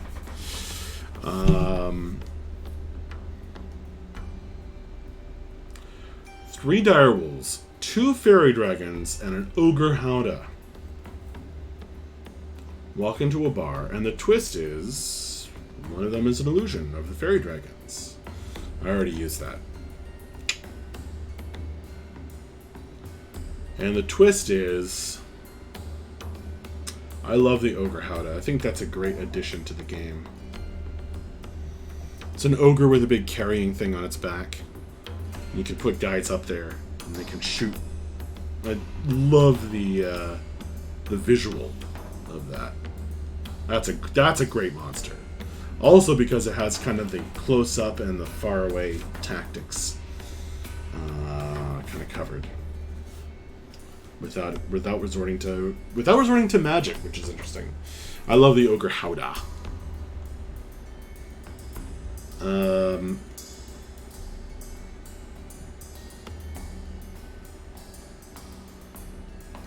I need a twist. 3 more twists. Pocket Goblins. I already used Hidden Undead. There are a bunch of goblins hidden in a special bag of holding.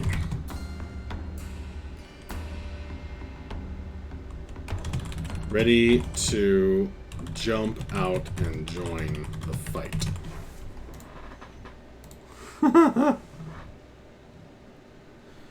There's an old monster with a huge bottle on its back. It would abduct children, place them into the bottle that would devour them. Oh, that sounds like some amazing folklore, Kenny. That sounds like some amazing folklore. And the twist is... ooh. They are hunting children. Oh, I don't have any small characters in the party. I just realized that. There are no halflings or gnomes in this party. 8 players. 8. Not a single small-sized character. There's a dwarf. There's 1 dwarf, but they're not small. Wow. That's crazy. I've been in parties with all small-sized characters.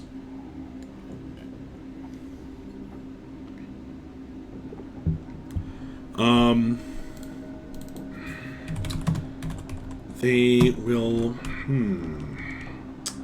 For some reason, they will only attack a particular member of the party. That could end badly. Or maybe, how about they are trying to capture? They want to capture and run off with... they want to kidnap a particular member of the party. That's a good twist. That's a good twist. Monsters on the back of others is not too uncommon. Master Blaster type relationships. Well, I mean, it's not that uncommon to have something riding something else. But having like an actual structure, or like a giant bottle like you described on the back of something, I think that's a great visual. A gold dragon wormling and 2 meanlocks. Okay, what are meanlocks? They sound like Morlocks, which are the blind underground monsters. Volo's Guide to Monsters, page 170.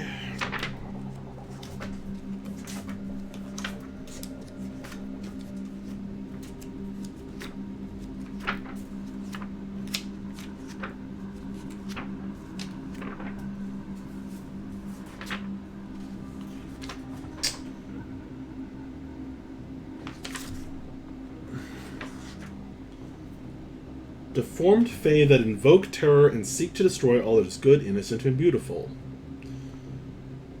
Okay. Fear incarnate. Ooh. Whenever fear overwhelms a creature in the Feywild, or in any other location where the Feywild's influence is strong, one or more meanlocks might spontaneously arise in the shadows or darkness nearby. That's a really cool backstory. If more than one Linux is born, a lair also magically forms. Dark Dwellers and Telepathic Tormentors. Filling its mind with disturbing thoughts and dreadful imagery. That's a small fae. See, that's an example of like a fear-based, you know, kind of small, like not very monstrous monster. But that's, I think, is kind of cool. Because it's not like, it's a demon, and it's diseased, so it's scary. It's like, no, these things are born of those who are overwhelmed with fear in the Feywild. And so they're like insects of the mind that infest your dark, that live off your dark thoughts. That's creepy. So what's the last twist? Too many locks, yeah, I know. I don't like the name, Meanlock. Sounds silly. But it's a cool monster. What's the last twist?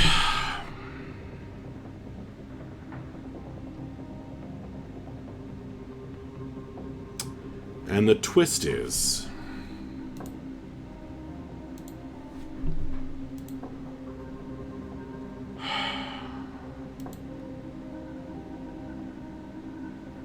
And the twist is...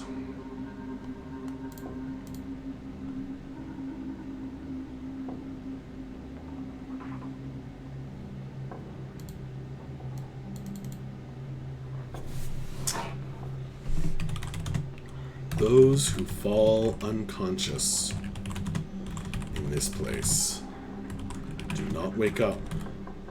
Actually, in this place, wake up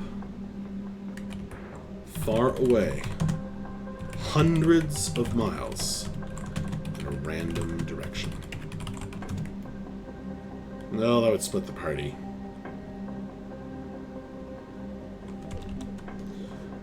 Bad place to camp, though.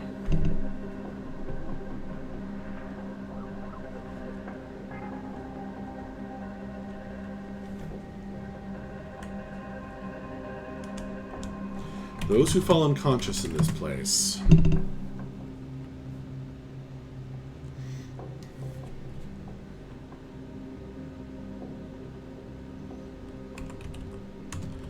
May have their dreams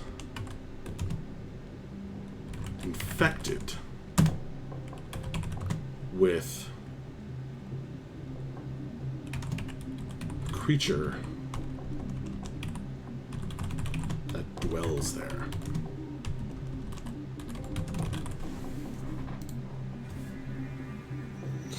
Don't fall unconscious in that fight.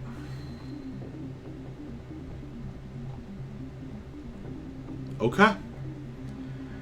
And that is how to make a useful encounter table. Part 2. 2-hour stream. Pretty good. Pretty good. Let's test it one last time.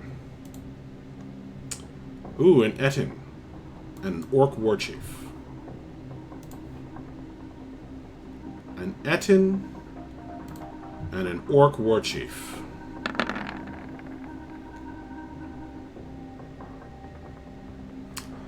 An Etin... Oh, I like the Meanlock idea, Kenny.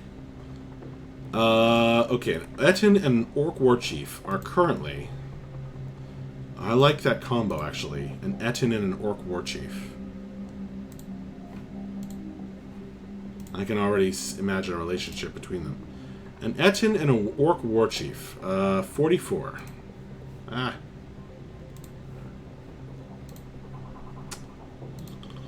An Etin and an Orc War Chief are currently forging a weapon.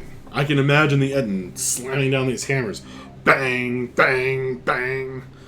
The Orc War Chief looking on. Are currently forging a weapon. Okay. 84. Currently forging a weapon while they are seeking absolution for their sins. What sins have this Etin and this Orc War Chief committed that they seek absolution for? And how is the weapon related? Interesting question. Now, one might be much stronger. Ooh.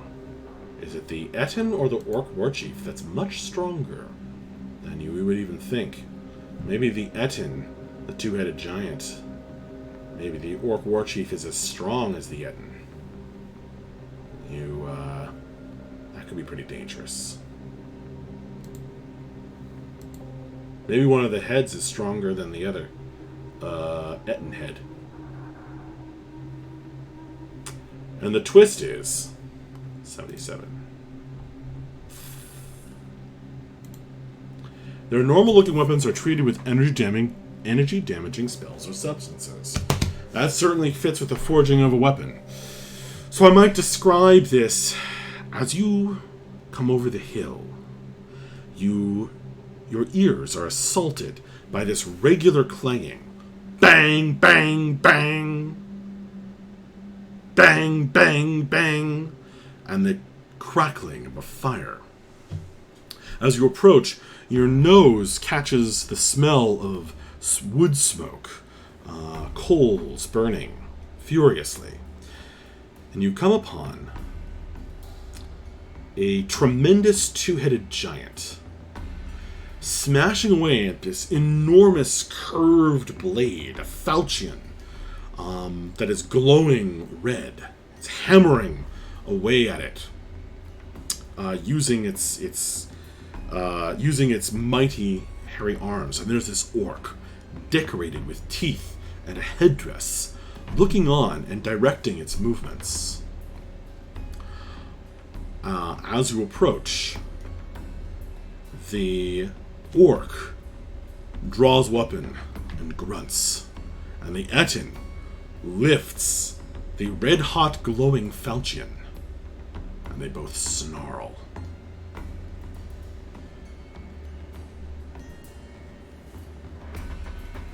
"You will not interfere," says the orc. "Strangers, For we are purging our sins by forging this sin metal blade. By forging this weapon of purity. Beware. Approach no closer.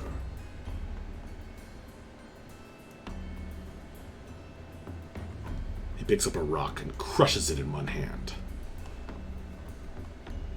Or I shall add your bones to the fire.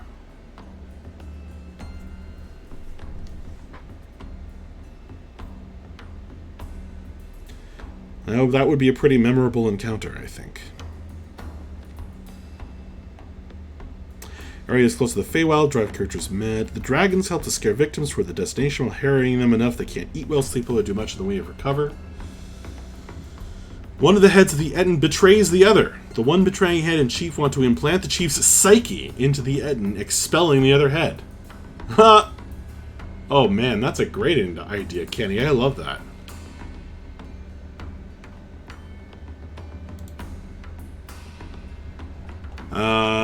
That's awesome.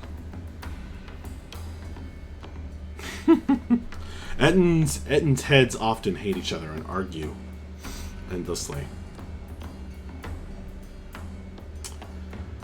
Alright, folks. That was a pretty productive 2 and some hours. Thank you so very much to Taladar and Kenny. Especially Kenny, all these suggestions and ideas and stories and everything that you put into the chat. I think I have a pretty awesome random encounter table to add to kind of inspire story in the moment when the players run into a random encounter. And who knows what other uses this might have. I might put this into some kind of random generator and make that available to subscribers. For those of you who are interested in that sort of thing. And, or maybe I'll just, make this document shareable. For subscribers. That'd be pretty cool. In any case, I'm going to be turning off the stream for tonight. It's too bad not more people were on. Good to have back and forth, different writing styles and all that. Well, Kenny, I appreciate that you and I have some different writing styles because you gave me lots of great ideas. Have a good 4th as well, Taladar. Thank you so much for coming by. Thanks to anyone who watches this later. I hope you enjoy as well. And happy 4th of July, which is tomorrow. If you are in the States and celebrating it, shoot off some fireworks and whatnot. And I bid you a good evening. Thank you so very much, folks. That was a lot of fun. Good night and bye-bye.